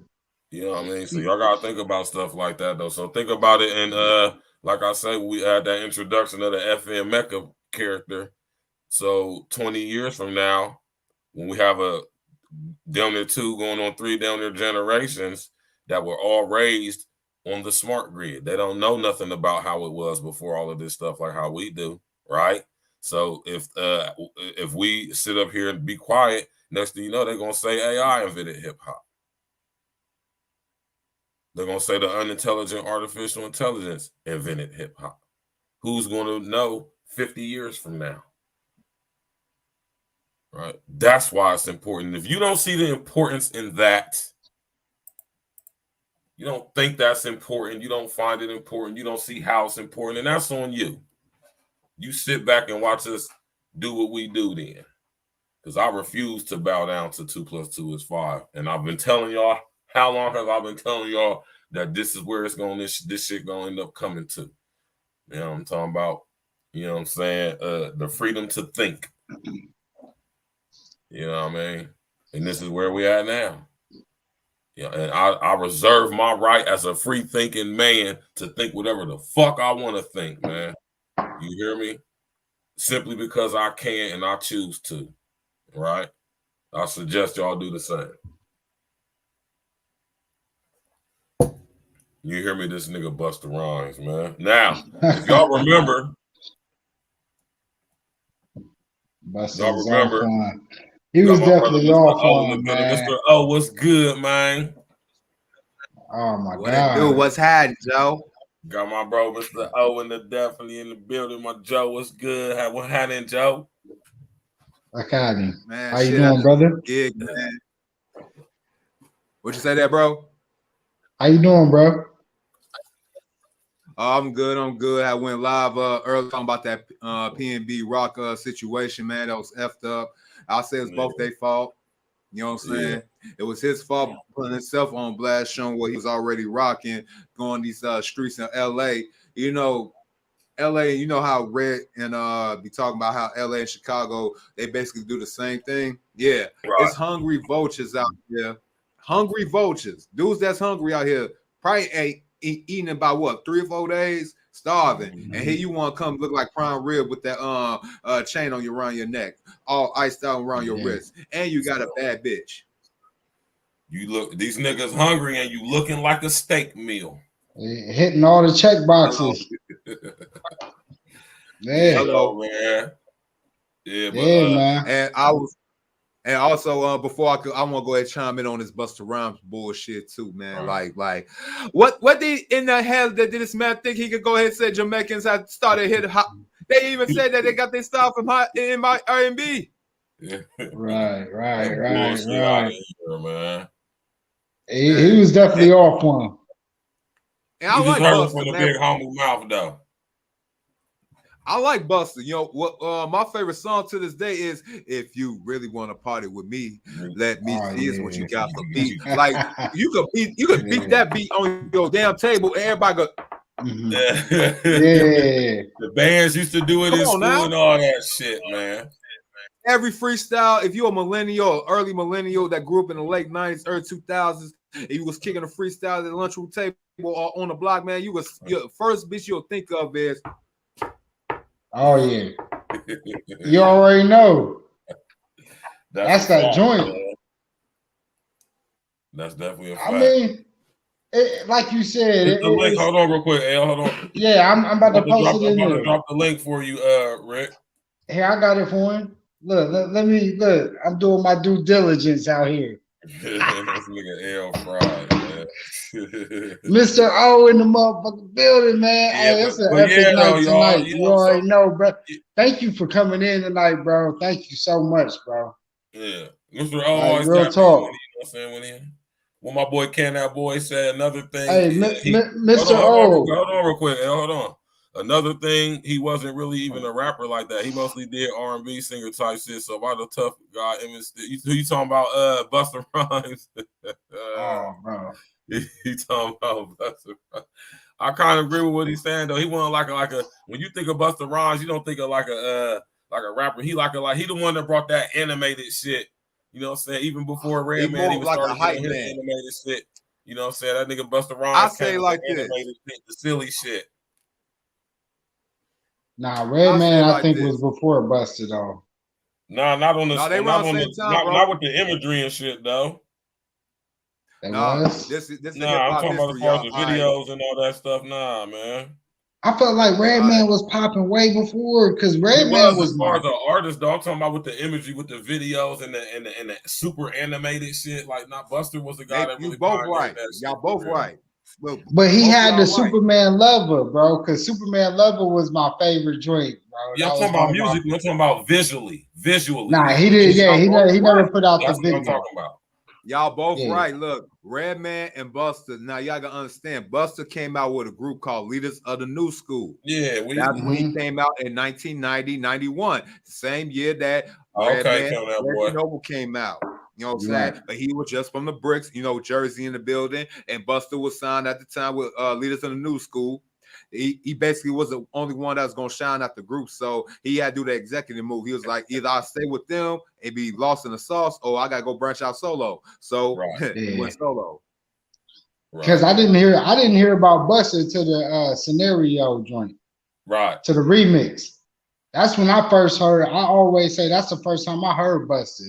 And I was like, yo, who is this cat? Like I knew he was super talented just off of that joint. I remember that. Now, Project Leroy, this is why I rock with you, brother, because I'm about to get to this. You hear me? We're about to get to this situation. Now, hey, before Rick, my you brother gotta hit that link.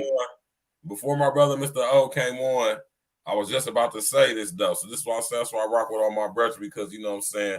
We you know what I'm saying, we be on the one accord over here for real. Now back a couple years ago, right? I'm gonna say about 16 years ago. You hear me?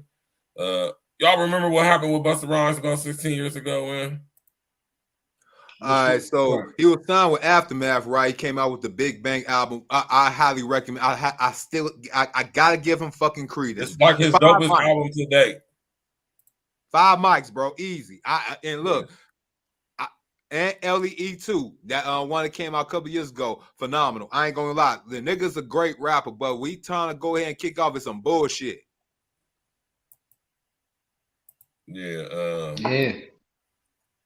A couple years ago, about 16, I ain't gonna say a couple, but a nice little piece of change ago. Bus, unfortunately,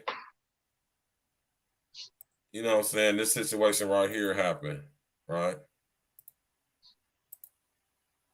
Busta Rhymes issued statement on bodyguard shooting. Rapper attends Israel Ramirez's wake, calls slain bodyguard a rare friend. Busta Rhymes made a statement about the deadly shooting on the set of his video last Sunday that claimed the life of his 29-year-old bodyguard, Israel Ramirez. But despite pleas from the police to talk, Rhymes' comment was about his friendship with Ramirez, not a statement to authorities. I have sent my condolences to the Ramirez family during this time, Rhymes said in a statement issued by attorney Robert Kalina.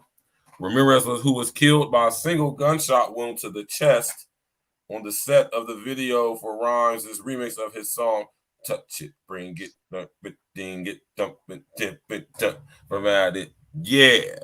Rhymes praised Ramirez in the statement, saying he was one of the rare friends that you come across that you can trust with your life.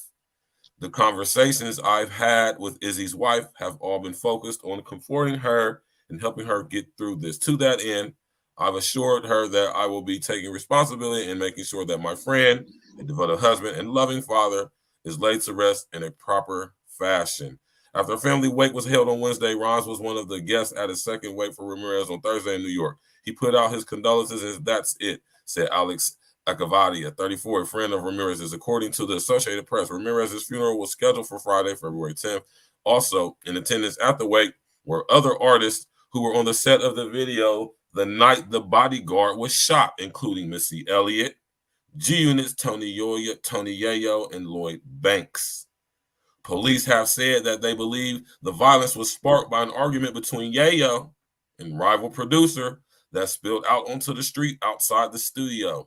Though Rhymes initially said he was inside the studio at the time of the shooting, police believe he was outside near the murder scene.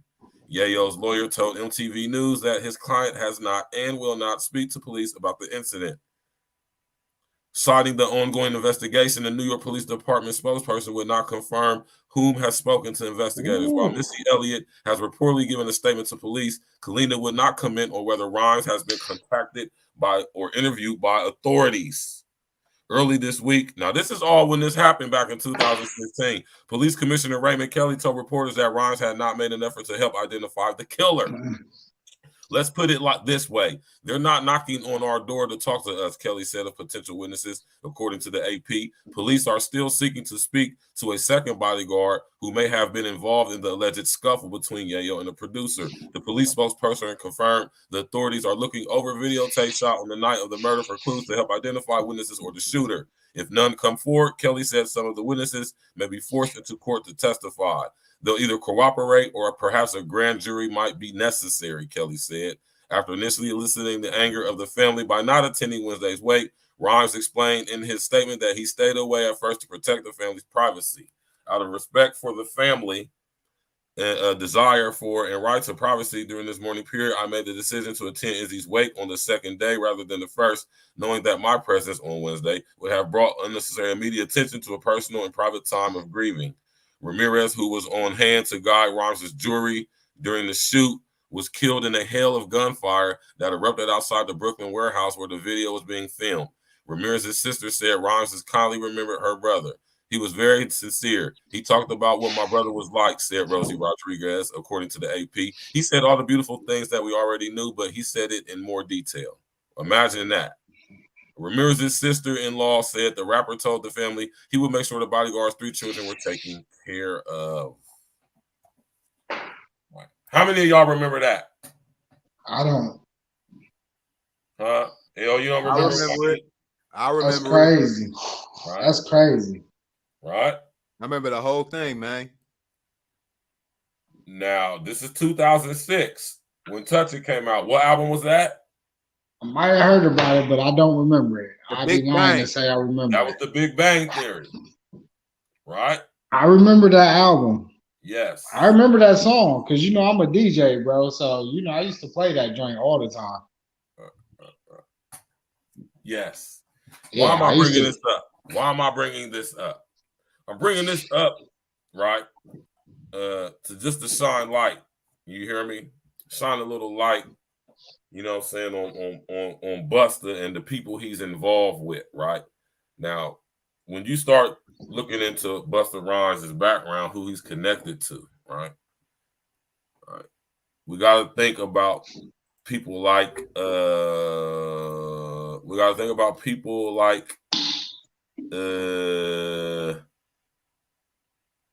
people like Chris Lighty. Jimmy Henchman. No, not Jimmy Henchman. He's not when you think about Busta. You think about Busta, Trevor, you think about Chris Lighty. How many of y'all know who Chris Lighty is? Well, I know who Chris Lighty is. All right. Violator Records. Did he just pass away too? He died years back. He allegedly died from a gunshot, self-inflicted gunshot wound to the back of his head. Right? You hear me? And he was on Drink Champs talking about Chris Lighty, man. You hear me? Nigga, Trevor, man. Talking about Chris Lighty. Rest in the essence to Chris Lighty, man. You hear me? Chris Lighty was a good dude, man. He was revolutionizing stuff. He was the one that was helping people get their publishing and getting the rights to their shit and owning their catalog. He was putting niggas up on game. That's why Violator was That's why they whacked him. That's why they whacked him. All right. Rest in the essence to Chris Lighty, man. Busta was one of the first artists signed to Violator management. Nori, Drink Champs, was part of Violator management. LL Cool J, Ludacris, and many, many more, right? Many, many more. And why am I bringing this up? This is to show y'all who Busta is connected to, right? People have been dying around him forever. You hear me? And if we're going to be honest about Busta's career at this point musically, it's kind of at like a stagnated point right now. It has been since ELE2. Well, before ELE2, if you ask me since the Big Bang, if you ask me. Let's be real, Virgil. Let's be real. Busta Rhymes is one of the few artists that lasted from the golden era, basically late 80s, early 90s, that could still come out despite, you know what I'm saying, who's out hot and anything. Busta Rhymes, Eminem, Jay-Z, them artists can come out. Yeah, them artists can come out anytime and still go ahead and have the same magnetism that when they first came out. Only certain artists, and he's one of them. Yeah, I give it to him though. But if we want to talk about the actual music, if we talk about the actual music itself, though, Busta Rhymes ain't coming out. His music hasn't been consecutive since Big Bang. He ain't on the charts. He ain't really got no videos out. If you think about it, he ain't got no videos doing millions of views on YouTube. New music. The last joint he had was a joint with on the Chris Brown joint. Yeah. Yeah. So he had that hot ass verse. Right, that right. Shit, I'm just saying this. I bring that up though. I bring that up to say this though, right? Okay, so Busta Rhymes is a hell of a performer. I had the privilege to see Busta Rhymes perform before. That's where he makes most of his bread. I'm not counting him. I'm just saying. I'm just saying this. You know, I was supposed to see, bro. All right, before you go further, how was his performance? Because I expect fire. Yeah, I thought it would be fire. I was pissed off he didn't come to the Nas Wu-Tang joint. I'm talking about fire. One of the best live performances you'll ever see in your life. Okay. I would never doubt that. I mean, dope. Like he gives you a show, like you'll leave up out of Busta Rhymes show sweating and shit, like you just got done working out. Like, yeah, like his show is live. Yeah, I was mad he didn't perform because they said he was supposed to be on the bill and he didn't come. But he's one of the best live performers that I've ever seen in my life. I will give him that. Okay. You hear me? All right. Yeah, I feel that. It's worth every bit of money you would pay to go to a Busta Rhymes concert. He's going to give you a show and you're going to enjoy it. All right. You know what I'm saying? Yep. So I ain't even going to hold him up. But I wanted to see him. But and there's always a but, right? Yeah. You know what I'm saying? You got to do your due diligence on these people, man, and see who they are connected to. Chris Lighty, he is the guy responsible for all these dudes pursuing their goddamn it publishing. They're getting all the rights and ownership over their catalogs. Chris Lighty is the guy who put these guys up on game because Chris Lighty was a guy who went to school for such thing and he was smart. He was working in the business, he was interning, he was working around, he was working through the spin, he was new. Chris Lighty is responsible for a lot of other people. And think about all the people connected to Chris Lighty who are not here. Shakir Stewart. Who's that? Who Shake is, man? Shakir Stewart. Y'all know that name? It sounds familiar. You gotta enlighten me. I probably forgot who it was. Shakir Stewart. Shakir Stewart brought us Jeezy, Coach K. Huh?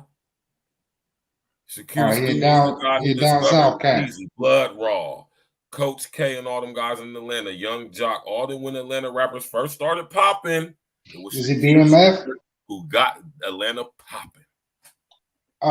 Was he part of BMF? Nah, he wasn't a part of BMF. He's an industry dude, but he got Atlanta popping. Shakir Stewart single-handedly is the reason why Atlanta is the popping place for music right now.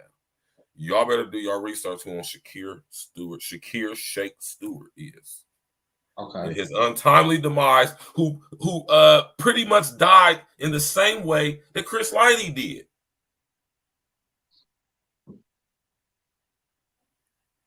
So I suggest y'all do some research onto who Shakir Stewart is. Right? All right. I'm going to ask you. Well, the industry use, they got a shitty hitman. Yeah, because they and this is what I say, they do the same shit, man. So when you look into this stuff, you can connect the dots, man, because they use the same goofy ass tactics from back in the fucking 50s and 60s and shit. But it works, so why stop using it, right? I'm just want to let y'all know that this shit go deep, man. I'm not telling y'all to believe anything. This ain't a conspiracy. This is just connecting the dots, man. This is connecting the dots of unseemingly related people, places, events, organizations.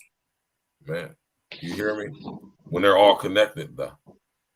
Rick, hit that link. Rick, hit the link. Yeah, Gucci. Yup. Shake discovered Gucci. Yup. He discovered Young Ralph. He discovered motherfucking, what was my other nigga's name, man? Out of the A, man. Young Dro. That's that nigga. Gorilla Zoe. OJ the Juice Man. I got to Hey, see I kicked it Gorilla with Zoe. Gorilla Zoe back in the day, man. Me and him was Gorilla Me Zoe, too. cool ass nigga, man. He be up in Columbus all the time, man. Gorilla Zoe, Yeah. cool ass dude. I ain't seen that nigga in about 15 years though. We was in a club, and let me tell you a crazy story about before we continue. So I'm in the club, right? I had snuck in. Well, I ain't gonna say I snuck in. We all had basically they basically kidnapped my ass. You know what I'm saying? I was a working ass nigga. They kidnapped me to go to the club, right? Talking about, man, you don't want to be having all the bitches laughing and shit like that. We need your energy and shit like that. So cool. He performed at this hole. He performed at this hole in the wall called the Suite at the time. You know, it had so many different damn names. It's ridiculous now. It even used to be called the King of Diamonds a couple of years back.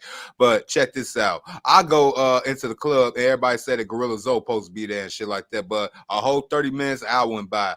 I decided, you know, I was drunk. I was going to the bathroom to go throw up. You know, I'm getting ripped to the story right now, right?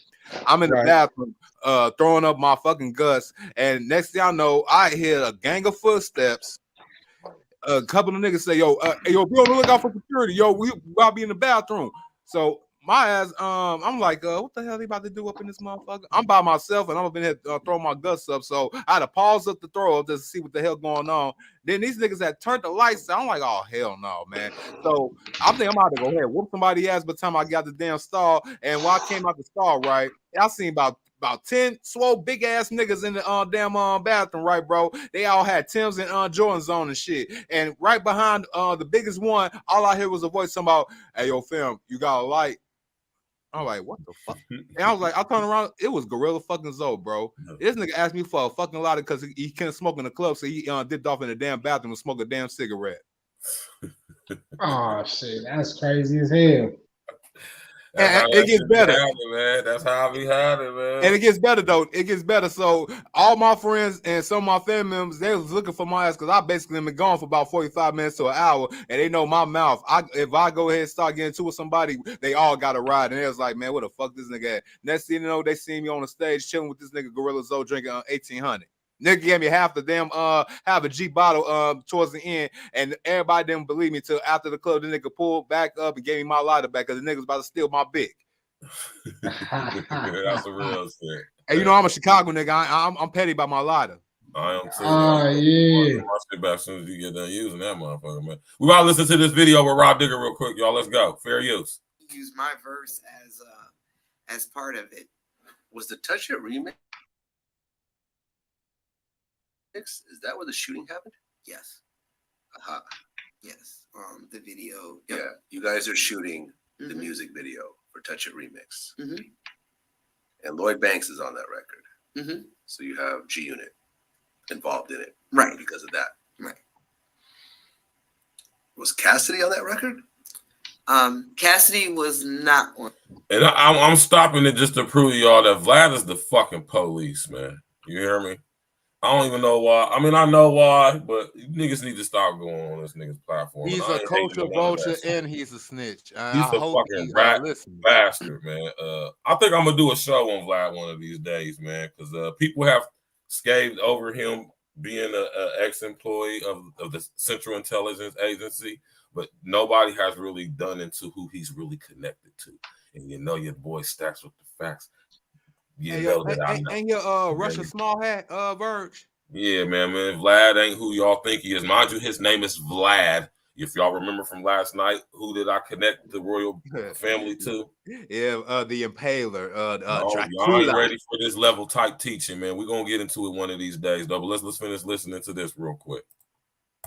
On the record, but Swizz, you know, Swizz produced it, and Swizz was at the video with Cassidy or no? No, not with Cassidy.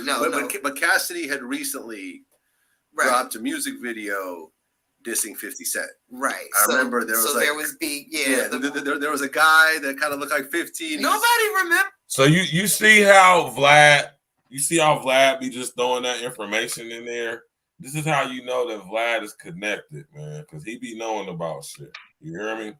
You see how he just basically just goaded Rob Digger into answering that question. This is how he be knocking you dumbass niggas, and y'all can't even peep game. This is why you need listen, we came up for this, man. Goofy ass niggas, man. This is why you niggas need gang, man. You hear me? This is why you goofy niggas need gang, man. Now, this ain't nothing against Rod Digger. You feel me?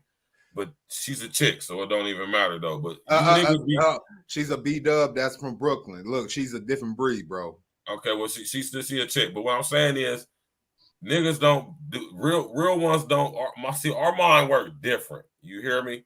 Like y'all be going on Vlad and just be so happy to talking to Vlad. Oh, I got a Vlad interview. Y'all, and he's good at what he's done. He is CIA trained, y'all.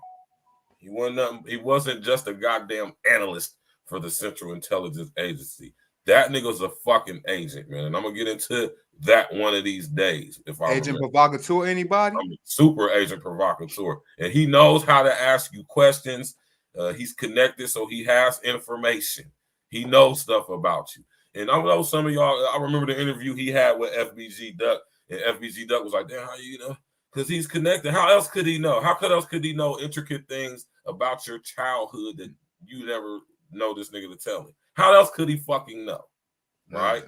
And y'all be so goddamn goofy. Y'all just tell him everything, and then you niggas get knocked and killed. And he just collect all the bread, all the intellectual property, and don't break y'all's family or neighborhood or community off shit. You hear me? I'm gonna be surprised if they start using some of his interviews against these niggas in the future. Oh, that's coming. It's coming. It's coming. Trust me. Nah, man, I ain't trying to have that happen because I want to interview these celebrities too. But I ain't trying to have them snitch on themselves. I ain't about asking them personal questions. I just want to know, like, man. That's why you stay independent and don't get connected with these motherfucking big companies and shit. So you ain't gotta be fucking held to nobody's scrutiny, and you can do whatever the fuck you want and say whatever the hell you want. You hear me? So you ain't gotta be like Busta Rhymes and them and Nori and them. You know what I'm talking about? We gonna keep it 100, man. No hating, man. We know what's going on, right? And with this nigga Busta Rhymes, man, you hear me? Saying the stuff he's saying, man. You feel me? Now let's finish listening to Rod Digger, man, because I want y'all to hear this. This is concerning the what happened or led up to the shooting of Izzy being killed, right? Like I've had a couple conversations. People don't remember that video. I think then 50 had it removed from me. Like he was flexing at that time. Like no. I remember there was a guy with like a do-rag. Yeah, and like speedos pouring like oil all over himself. Yeah, Because 50 was doing the whole oiling up thing back then. I remember that was a Cassidy song. That was a Cassidy song. Right. So there was tension between Swizz. Yeah, and Swizz is, Cassidy, Cassidy's producer. So Cassidy was signed to Swizz. Right. So there's this tension between, there's a fallout between 50 and Cassidy, which spills over to the rest of G Unit and Swizz, which when they shoot Touch It, I believe this is the first time that they see Swizz face to face. Yeah. Since that, So you're there at that video shoot. I'm there. I'm literally on stage rapping my part. Okay. Buster's there along with his bodyguard. Mm-hmm. And then that's when the story gets a little hazy. Well, I'm on stage rapping my part. Busta is with me. He's, the clips that we're together. Like, we're literally shooting that scene. Then we hear yelling on this, on the side of the stage to the point where, it's louder than I'm trying to do my part, and then yelling happens. So Busta, he goes to diffuse the situation to find out what's going on. And I don't see Busta anymore. We're waiting for him to come back. He doesn't come back. So I just, continue to do my part. And all of a sudden you hear gunshots. Like, so I didn't physically see anything because, like. Hey, man. Shout out to Simple, man. Hey, Rod Digger, handsome as hell. You hear me? She got a strong ass face, man. She handsome as fuck. Hold on, let's go. Everything is outside now. We hear gunshots. Everybody starts going crazy. And then I still don't see anything because now, fair use. Moments later, the cops arrive, and now the cops they aren't letting anybody leave the building. So it was like I was stuck in the building, but like the stylist, the wardrobe, Flip Mode is gone. Well, there wasn't anyone from Flip Mode there outside of me and Bud. Like nobody else from Flip Mode is on a record, so it was really just us. I think Spliff was there, but like literally all of this happens and I don't see anything. All I hear are first I hear this yelling, Busta leaves, and then I just hear gunshots. Yeah, and after the smoke clears, Buster's bodyguard is dead. Right. And from what I understand was that Buster's bodyguard got in front of Buster to shield him, right, and ends up getting shot and killed. Right. I think the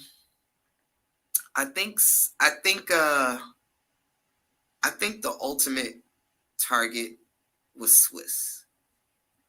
I think, and I'm saying I think because I don't see it with my own eyes. I can't say. Right, Buster didn't have beef with those guys. No, Buster didn't have beef, but what I think happened, or how it was told to me was, or that was the diversion, and Izzy ended up getting hit in the process. Right? It could be argued. But why am I bringing this up? Just to show you that Trevor boy, he got skin in the game. And once again, he is being used, right? Like the slave puppet he is, like most of these niggas, right? Being used to not only try to hijack the culture, but try to rewrite history at the same time. At a point when they're about to put hip hop in the Olympics, freestyle battling, break dancing, beatboxing, scratching and all that shit. At a point where they're about to literally globalize and industrialize hip hop culture because it makes so much money. It's such a strong force on the and they're using it also to capture people's minds and to impose and manipulate people with the Luciferian and satanic agenda as well, and the LGBTQ LMNOP barbecue committee agenda as well, and so much other things. No other genre of music is being used in the way that hip hop music is. And why is that? Because it's the most influential. And who created it? Niggas. You hear me? Foundational Black Americans, however you want to call us. Look, niggas, black people, colors, Negroes. All that, right? All of that. And you know what I'm saying? And that's what vibration is low. Vibration is low on this earth, though. Like we got my nigga Rick Wong in the building. What's good, man? fellas? What's good? Yo. What up? This is my nigga Rick right here, y'all, man. Me, him, and L, we all grew up with each other. We all went to the same school and all that shit, man. We grew up with each other, man. You know what I'm talking about? It's a beautiful thing to have my brethren come tap in to show their support. Shout out to my nigga Rick Wong. Go ahead, Rick, man. Yo, that's what's up, man. Appreciate that. You already know, man.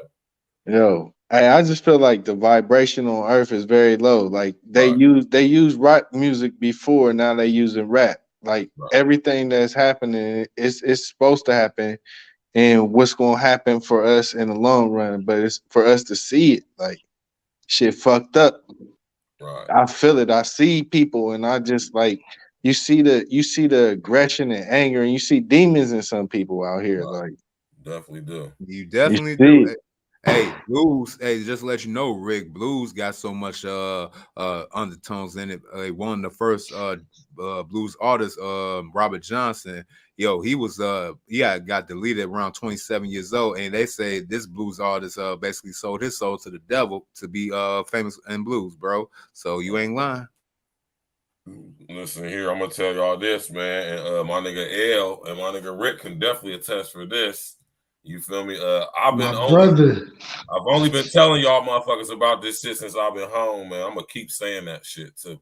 I've been telling y'all motherfuckers about this shit since I've been home, and people say the stuff they say. I don't give a damn. Look how prevalent this is in our society. How it's happening so often that it's like we're desensitized to it, and we're just like, when the next one gonna happen? Oh, and it's gonna be some more.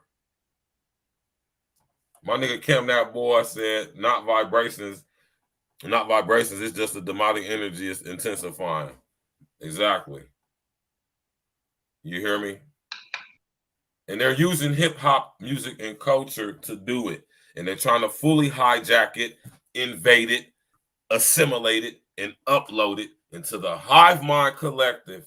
Y'all hear me say this shit all the time, man.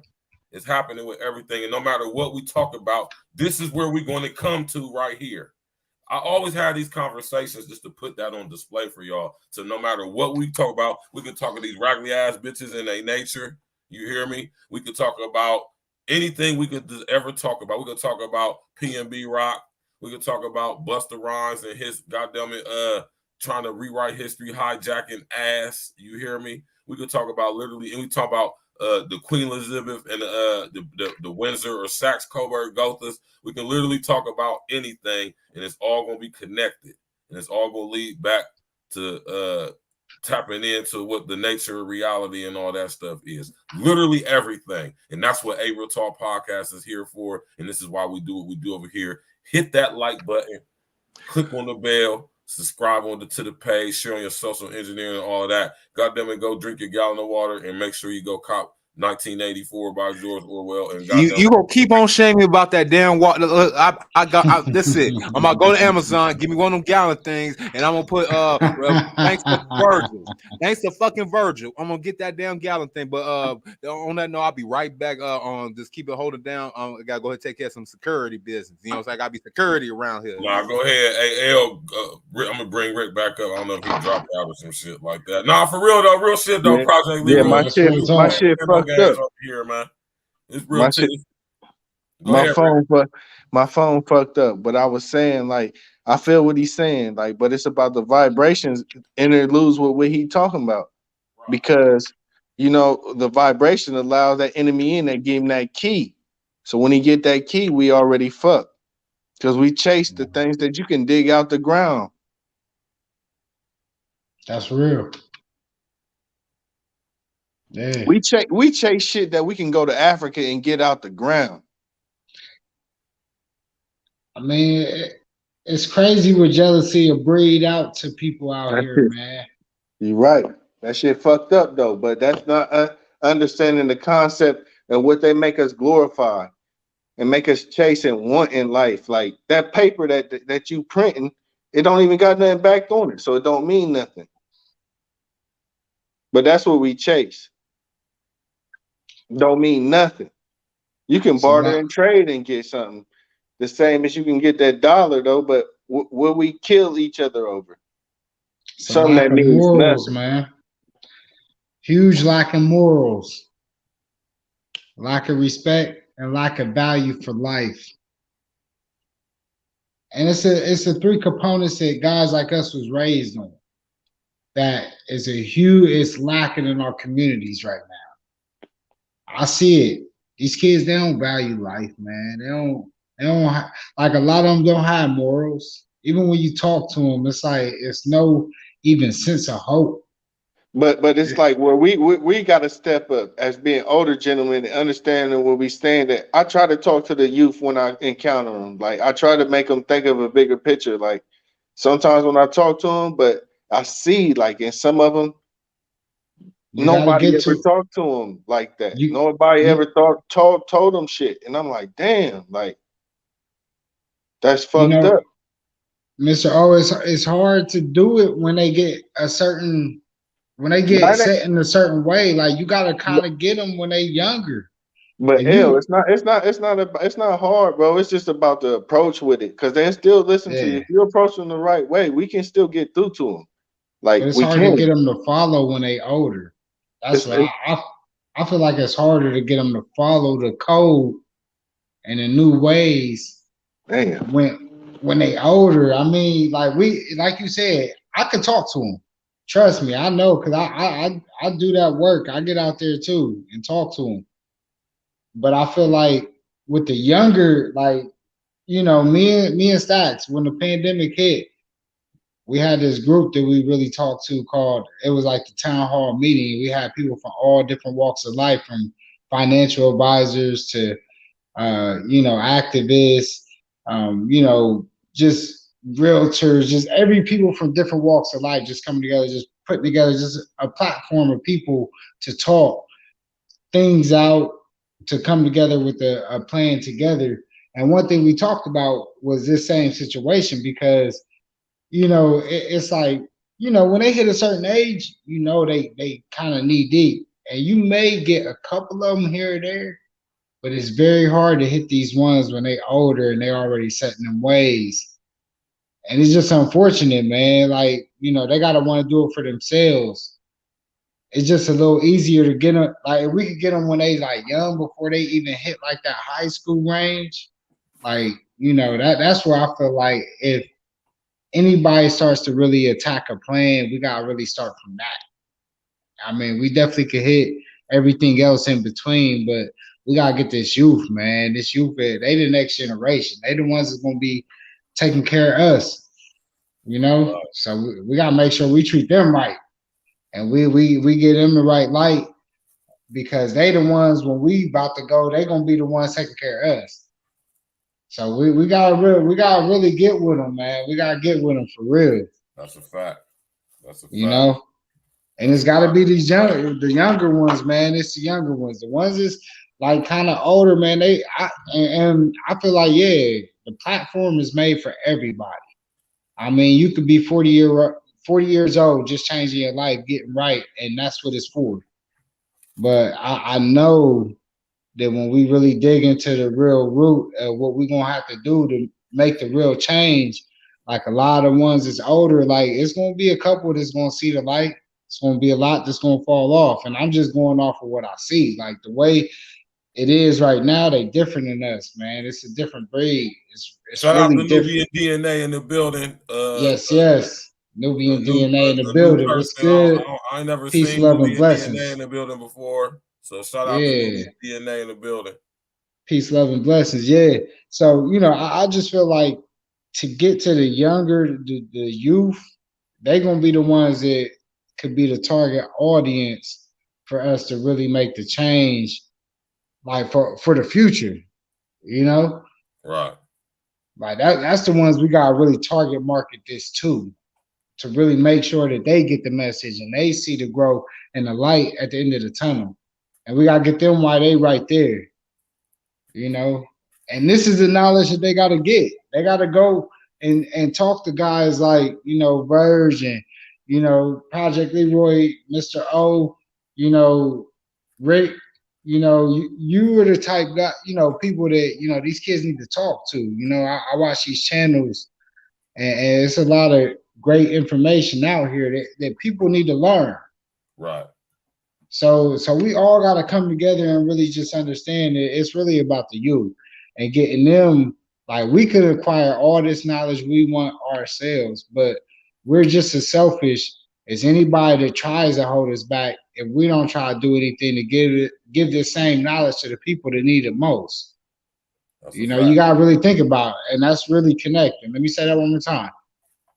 To all my people, I hear y'all, and I know everybody is so knowledgeable on everything, but we are just as selfish as the people that try to hold us back if we acquire this knowledge just for ourselves and we don't help the generation that could use it the most. Because we could go out and talk this to the people that's our age all we want, but it don't matter that, like, a lot of us like that. Like, it ain't gonna change it's gonna change some of us, but it's this youth that we really need to change. So if it's something that I could say for the whole night in a way I could connect a lot of these dots, that's what I could say to y'all. Is it, and me, I'm gonna try to challenge myself too. That's a challenge that we can all set for ourselves. Is to go out here and just speak more to the youth.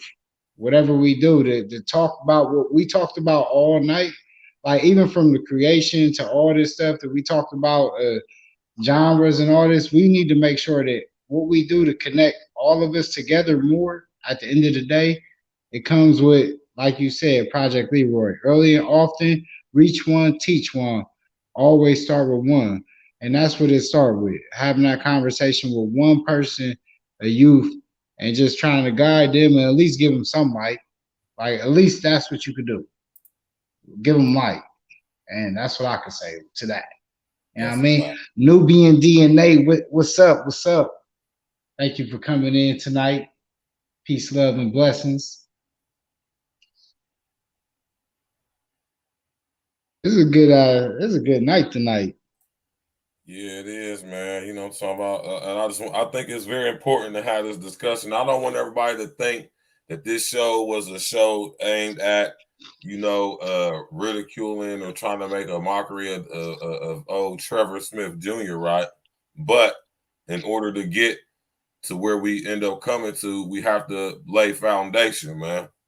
And we also have to expose the fakery and the fuckery, man. Hold on, let me come up for this shit. We got to expose the fakery and the fuckery. And we got to expose the agent provocateurs who we are being led to believe somehow care about us or doing what they doing with the best intentions. And especially when it comes to like their personas, which is literal Latin for actor's mask. Their so-called residual self-images. Their what they want us, the public, to accept and believe about them, right? And when they go and say stuff like that, you know what I'm talking about? Talking about some America ain't got no culture, right? Now, I ain't saying anybody got to take offense to that, right? Because you don't if you choose not to. But understand, over and out, understand what all this is about, this agenda. Because it's an agenda at foot. Don't mistake that. This is agenda. Like I said, when something is nowhere and it suddenly is everywhere, somebody push the button some goddamn it where, man. The question we have to ask is two questions. Why and cui bono? Who benefits? Go ahead, Mr. O. I was gonna say, you know who's basically pulling the puppet strings behind this? Same ones that stole blues from us, right? The same ones that stole jazz from us, funk from us. Right. Hell, they even hijacked R&B and hip hop. I mean, we as Black people are very open and inclusive to everybody, but when we ask for the same thing, we get shut out from our own thing that we created. And it's high time, y'all, that we totally stop doing that. Now, listen here. This ain't to promote division. This isn't to promote separation. No. Oh, no. Use some critical thinking, y'all, man. This is just paying homage and honor and respect to the people, right? The descendants thereof who created this genre of music, this culture. That is it. And we ain't even getting into the conversation of we don't even own this industry. We don't own it. We don't run it. We don't control it. We don't operate it. That's a whole nother topic for a whole nother day, right? But first, we got to lay foundation with at least this part of it, because this is a little bit deeper than the financial aspect when you think about for the future, right? They're going to fuck around be telling my granddaughter or grandson that goddamn it artificial intelligence created hip hop. And I ain't going to be around to defend it. So y'all think about that shit, man. You seen what happened with the fiasco with the I guess the digital rapper they was trying to put out. Yeah, FM Mecca. And you see the pushback that they got. They actually had to delete it. But I guarantee you, Virg, I guarantee you, L, and I guarantee you, a guy right next to me, that this ain't the last time that we gonna see it. I just ain't see his name. That's why I'm just talking shit, man. But yeah, you right though. I mean, you all the way right, bro. You all the way right. You all the way right. Bro. Yeah, definitely. You're right. Definitely. So, and that's why we got to keep these conversations going. You know what I'm saying? With fuck niggas like Busta, or should I say Trevor, You know what I'm saying? Because then we got, like I said, we got to ask ourselves why. Man, who Hey, benefits? hey, Virg, you know why? It's convenient. It's convenient. He had to make his they told him to step up. Them people They say, hey, boy, reached hey, out here, to him. Hey, boy. Buster, you They want to say, get here, some more boy. money? Yeah, you want to get some more money? Here, boy. We need you to say this. Say this, you whole ass. Yes, boss. Yes, man. Yes, I say it's boss. Yeah. See that they still around. They ain't went no goddamn where, man. Hey, Now, I got Virg. something else for y'all, right? Some little tidbit for y'all, right? I got a little tidbit for y'all, man.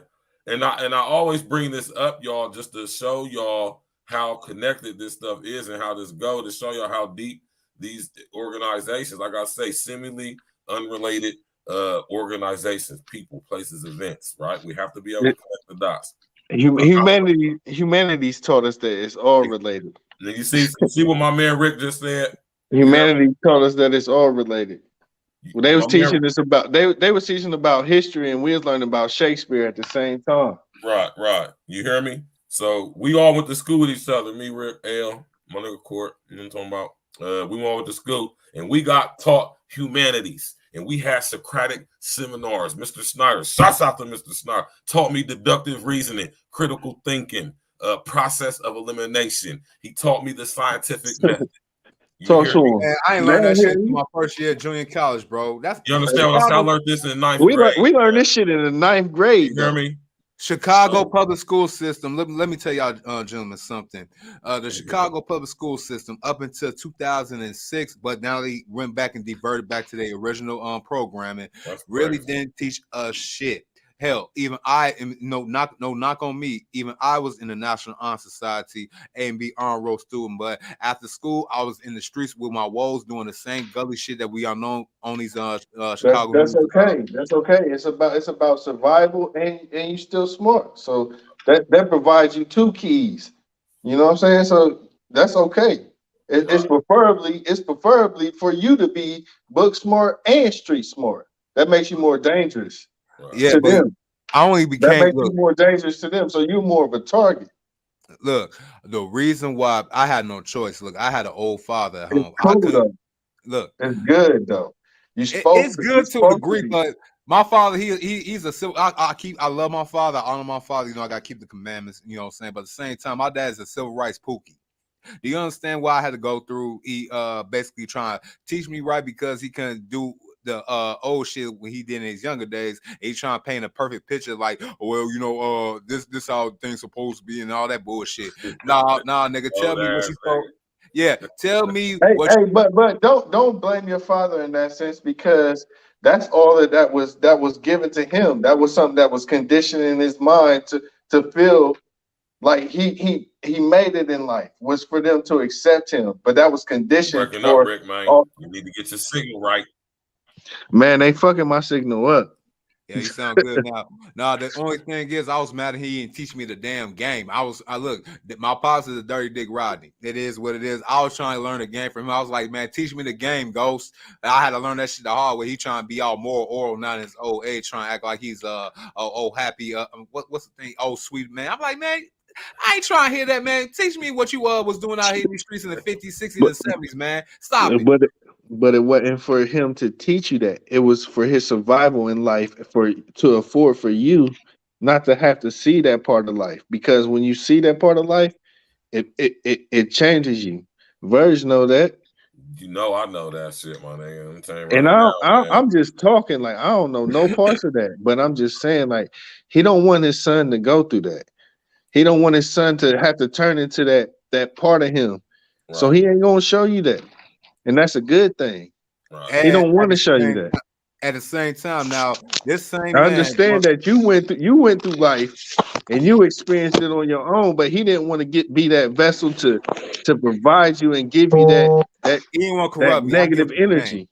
He didn't want to corrupt me, but he's the same man. Now check out the music that me and him used to listen to. Now my father, this nigga used to listen to some old blues singers, and the Howlin' Wolves and the the Muddy Waters. I got a funny story about Muddy Waters and his first wife, but that's another topic. But anyway, he would criticize and talk about who I was listening to at the time: Tupac, BUSTA, Biggie, you know what I'm saying? And I'll be like, you know what, oh man, I'll listen to them old blues records you got in the back, and if I ain't know any better, if I took the your music, my music, and put them together, I can't tell the difference.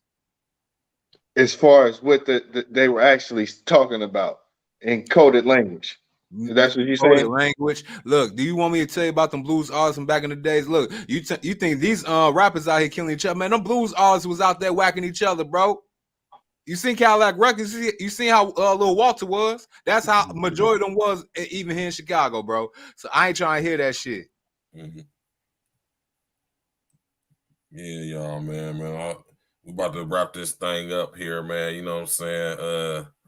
About to wrap it up here in a second. I appreciate all y'all coming out. I see my nigga L dropped out. That nigga L's fried. He over there smoking that Thrax, whatever he's smoking. That shit got his ass over there scummy as hell. Listen. Yeah, I'm gonna go ahead. Give me some Oreo after I get off of work, man. I gotta give me some. Yeah, that Oreos ain't no joke, man. You need to sit the Oreos down, man. You hear me, Rick, man? No such thing. Look, no such thing. We got the animal cookies or the Oreo in your fucking blunt. Look, I'm trying to tell you, if you mix them two together, you'll thank me later. Okay. No doubt, man. Let's So we're try gonna go ahead and that. wrap this shit up, man. Go ahead. Hey, y'all brothers can definitely say your words in closing, man. Whoever want to go first, I'm more than welcome to go ahead and just say what you want to say in closing before we get on up through, man. Well, let me go ahead and go first. I gotta go back to the damn job. You know what I'm saying? The bills ain't gonna pay themselves. I'm trying. What time you get off work, Mr. O?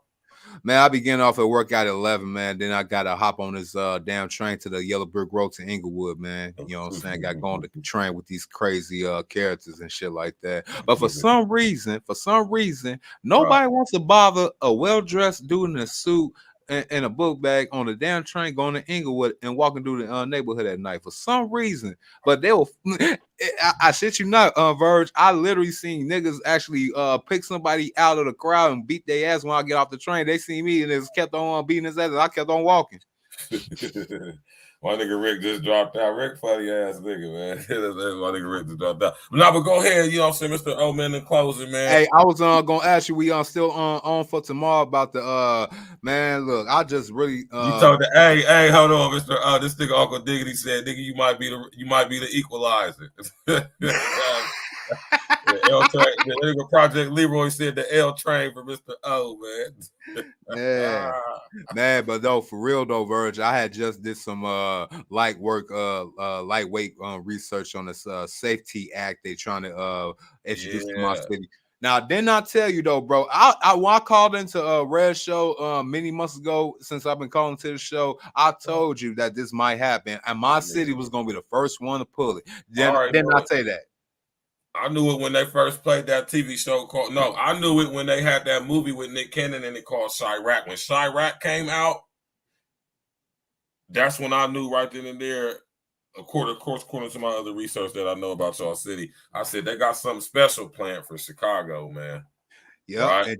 and just like your city, about to be part of smart. I think our cities are going to be the first ones to be actually implemented into the smart grid, and my Chicago city is definitely a C40 city, and I'm gonna get into that one of these days. Don't mean to cut my brother Mr. off. I'm gonna just explain this to y'all real quick. Go ahead, bro. And I'll cam up for y'all. You know what I'm saying? C40 cities. There's 40 countries in the world that are a part of UN Agenda 2030 on the big boy side, right? America is one of those 40 countries, and C40 cities are cities within the 40 countries that will be synced and linked to the smart grid first, according to UN Agenda 2030. Chicago is a C40 city in America. We have 96 C40 cities in America. Chicago is one of them. Columbus, Ohio is one of them. New York is one of them. Los Angeles is one of them. Just to name a few. You hear me? So y'all think about that, man. Go ahead, Mr. O, in closing, man. We definitely going in tomorrow, Mr. O. Yep. But like I said though, man, they trying these left-wing liberal assholes that run my state, you know what I'm saying, from the governor to the mayor, they are basically trying to make my whole livelihood into a city-state prison. Like Right. they try to make us. They Somebody got basically some make. echoing in their background. I think it's L. Hey, mute your mic, L. Yeah, go ahead. Yeah. So they basically trying to turn my city into a prison, and now they got this Safety Act law. Have you? We going I know we're gonna break it down, but have you seen what they say they will not post bail for or allow? Yeah, I got that for a thumbnail on a video we do tomorrow. And hey, bro, I highly suggest you go and get some your material off of Twitter, bro. I know how you feel about Twitter, but Twitter's a different wave. Twitter and TikTok will give you more information than your so-called news outlets or anything combined, bro. Right. And while I was going on Twitter, man, look, the first Purge, not the first movie, but the prequel, basically set in New York, basically played out what's going to happen in Chicago. We're going to have basically a race war and a civil war going in my city on January 1st. Mm-hmm. Hey man, I'm sorry to hear about that too, bro. Yeah. You know, make I'm no really mistake about it, just like Project Leroy said, it's definitely going to spread across. Now, think about when I talk about HR 1955. I've been telling y'all about this shit, man. There ain't no conspiracy theories. This is law. HR 1955, the Violent Radicalization and Homegrown Terrorism Prevention Act. This is law. The Safety Act is law. So when you think about this, man, so somebody got that echo in the back, man, that stuff is crazy. You hear me? HR 1955, y'all, man. Y'all better look into this, man. The Violent Radicalization and Homegrown Terrorism Prevention Act. So if they defund the police while at the same time making the most heinous crimes basically legal, right? And at the same time, they have legislation deeming us homegrown terrorists for spreading ideologically based violence and violently radicalizing people. But think about and this is cognitive dissonance. 2 + 2 is 5. Look, at the same time, they're telling us that they're going to make basically all physical crime legal. They're going to make thinking crimes illegal. Violent radicalization. Ideologically based violence is not necessary physically or limited to physical violence. The use, planned use, or threatened use of force or violence, not forceful violence, force and violence, violent force, but force or violence, which means it's two different things. And I want y'all to understand how serious this is, man. And now they basically making all, y'all want to know some of the laws they making basically legal. Basically, I mean, it's basically making it legal. If you get arrested for it, you won't get no bond set for you as far as no cash bond, and they'll let you go, right? Due to overcrowdedness. And not only that, if you choose to not go back to court, failure to appear, they won't issue a warrant for your arrest. So that's basically making these crimes legal, right? And even worse, lawful. Do y'all over, enter, out of extra stand the difference between something being legal and something being lawful, and then something being both? You know what? On January 2nd, after the first day of the first purge, wherever it might happen, I'm gonna go ahead and file a lawsuit to the Supreme Court or some whoever and bring JP Pritzker and my girl Lori Lightfoot up for crimes against humanity, because this is basically giving the keys to the insane asylum to the crazy patients, and the doctors got to be run and fit for their life. Yeah, man. You already know, man. And I'm telling y'all, listen. Chicago is the proving ground, man. You hear me? Oh, the Safety Act is going to spread to other states. You can believe that, man. Not Thunderbird Lightfoot. Uncle T. Lori, that's why I call her Uncle T. Lori. Uncle.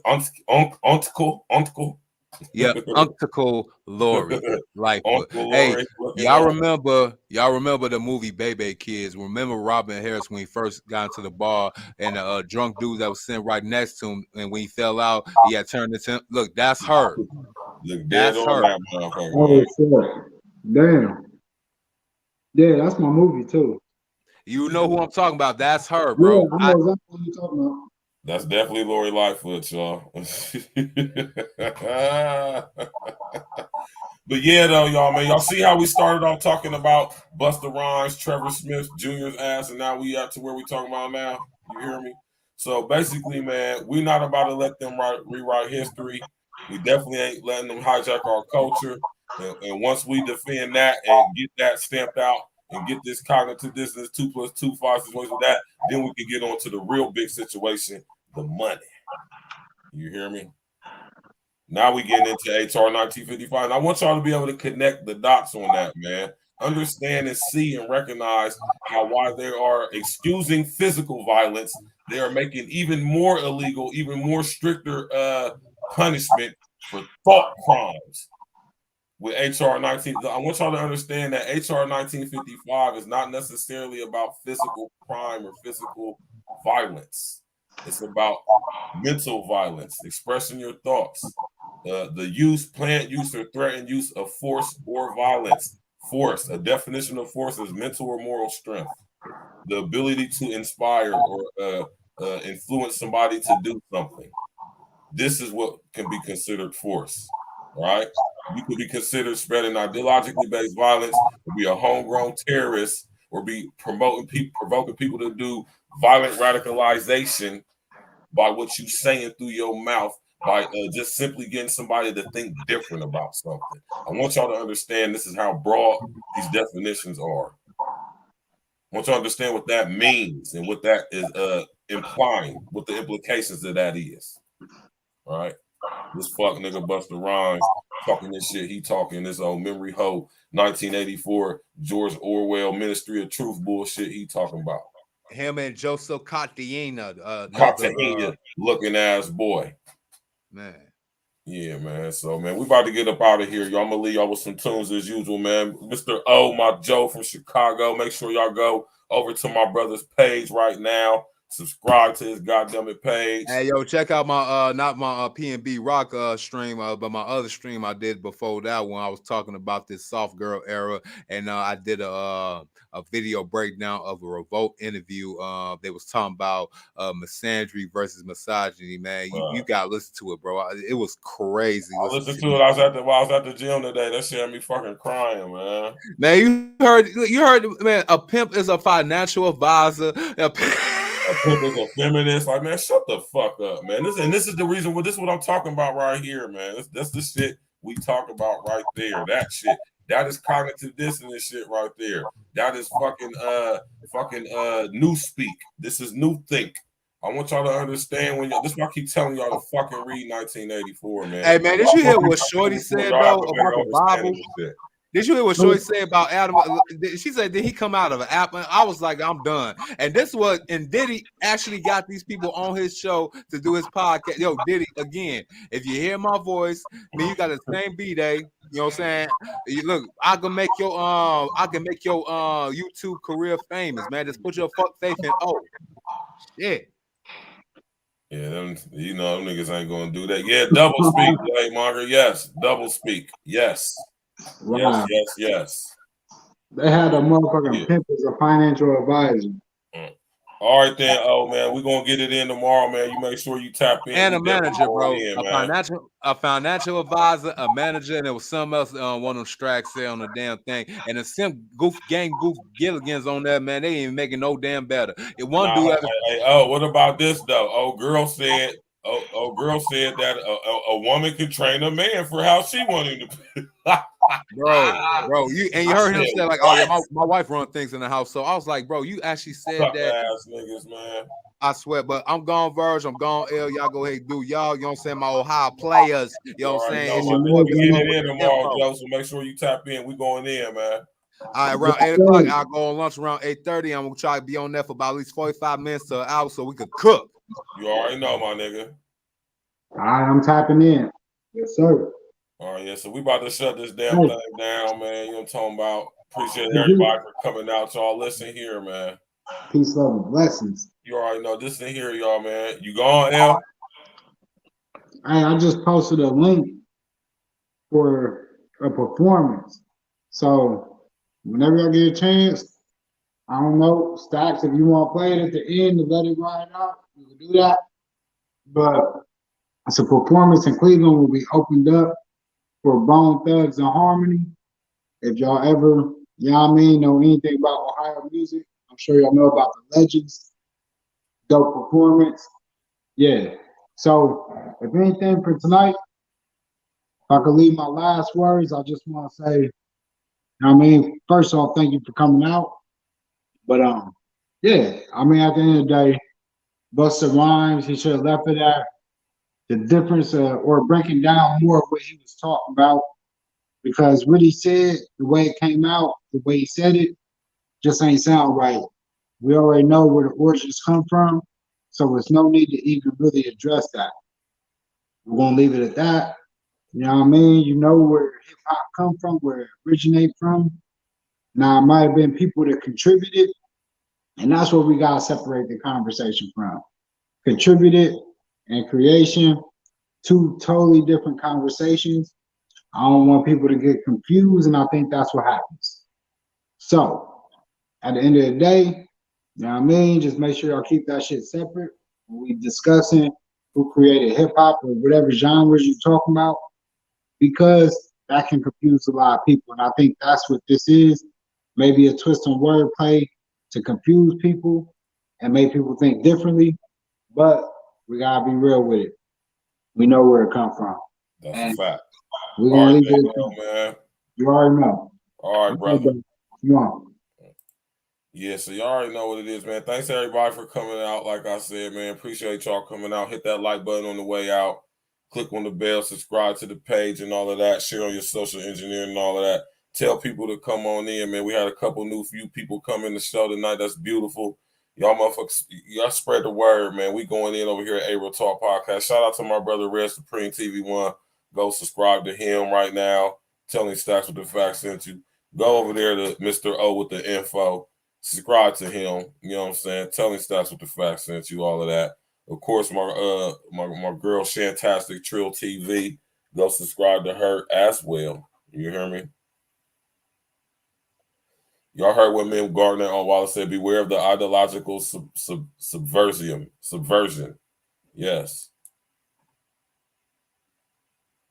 You already know Uncle Diggity. Shout out to Uncle Diggity in the building. Men Pursue the Purpose, man. Mim Gardner on Wallets. Project Leroy, Blade Monger, you know what I'm talking about? Everybody that came out, King Els, you know what I'm saying? Uncle Diggity in the building, you know what I mean? Everybody that came out.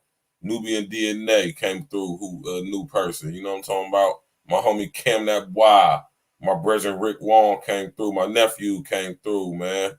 You know what I'm saying? You already know how we do over here, man. We all family, man. Tap in and walk with us. You feel me? You know what I'm saying? You already know. My homie Project Leroy, as usual, doing his usual. Appreciate that, brother. Y'all do all that, man. We going in, man. We coming back tomorrow. We're going to be discussing with my brother, Mr. O, what's going on in Chicago and all over the state of Illinois, January 1st, 2023. The purge is definitely in full effect, and we're going to be discussing that tomorrow night right here on A Real Talk Podcast. Make sure y'all tap in and walk with us, 8 p.m. Eastern Standard Time. Hit that like button.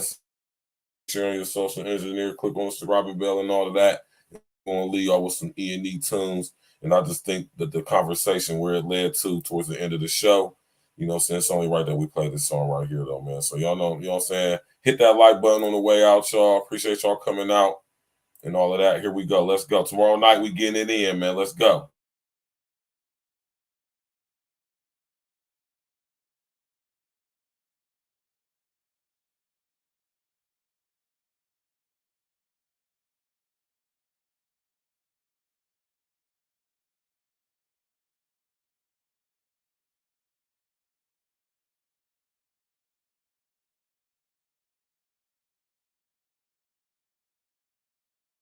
I don't believe in it all because it's all illusions. No difference between us because I am you and you and me. Everything is us and we are everything. Conflict creates controversy, causes confusion. I don't believe in it all because it's all illusions. No difference between us because I am you and you and me. Everything is us and we are everything. When I was sitting in prison, I had the illest visions. Waking up in Coast West, thought I was really tripping. I'm getting letters from Adrian saying I miss you, brother. I'm getting God body books sent to me by my mother. It's funny how you don't realize till you get locked away. How many years you wasted just was in the way.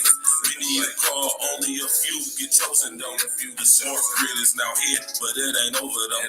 They gotta try to divide us and keep us separated. But if we all come together, we could never be Cajun. I'm trying to bring all us together, my sister and your brethren. Ain't no difference between us, we each other's reflection.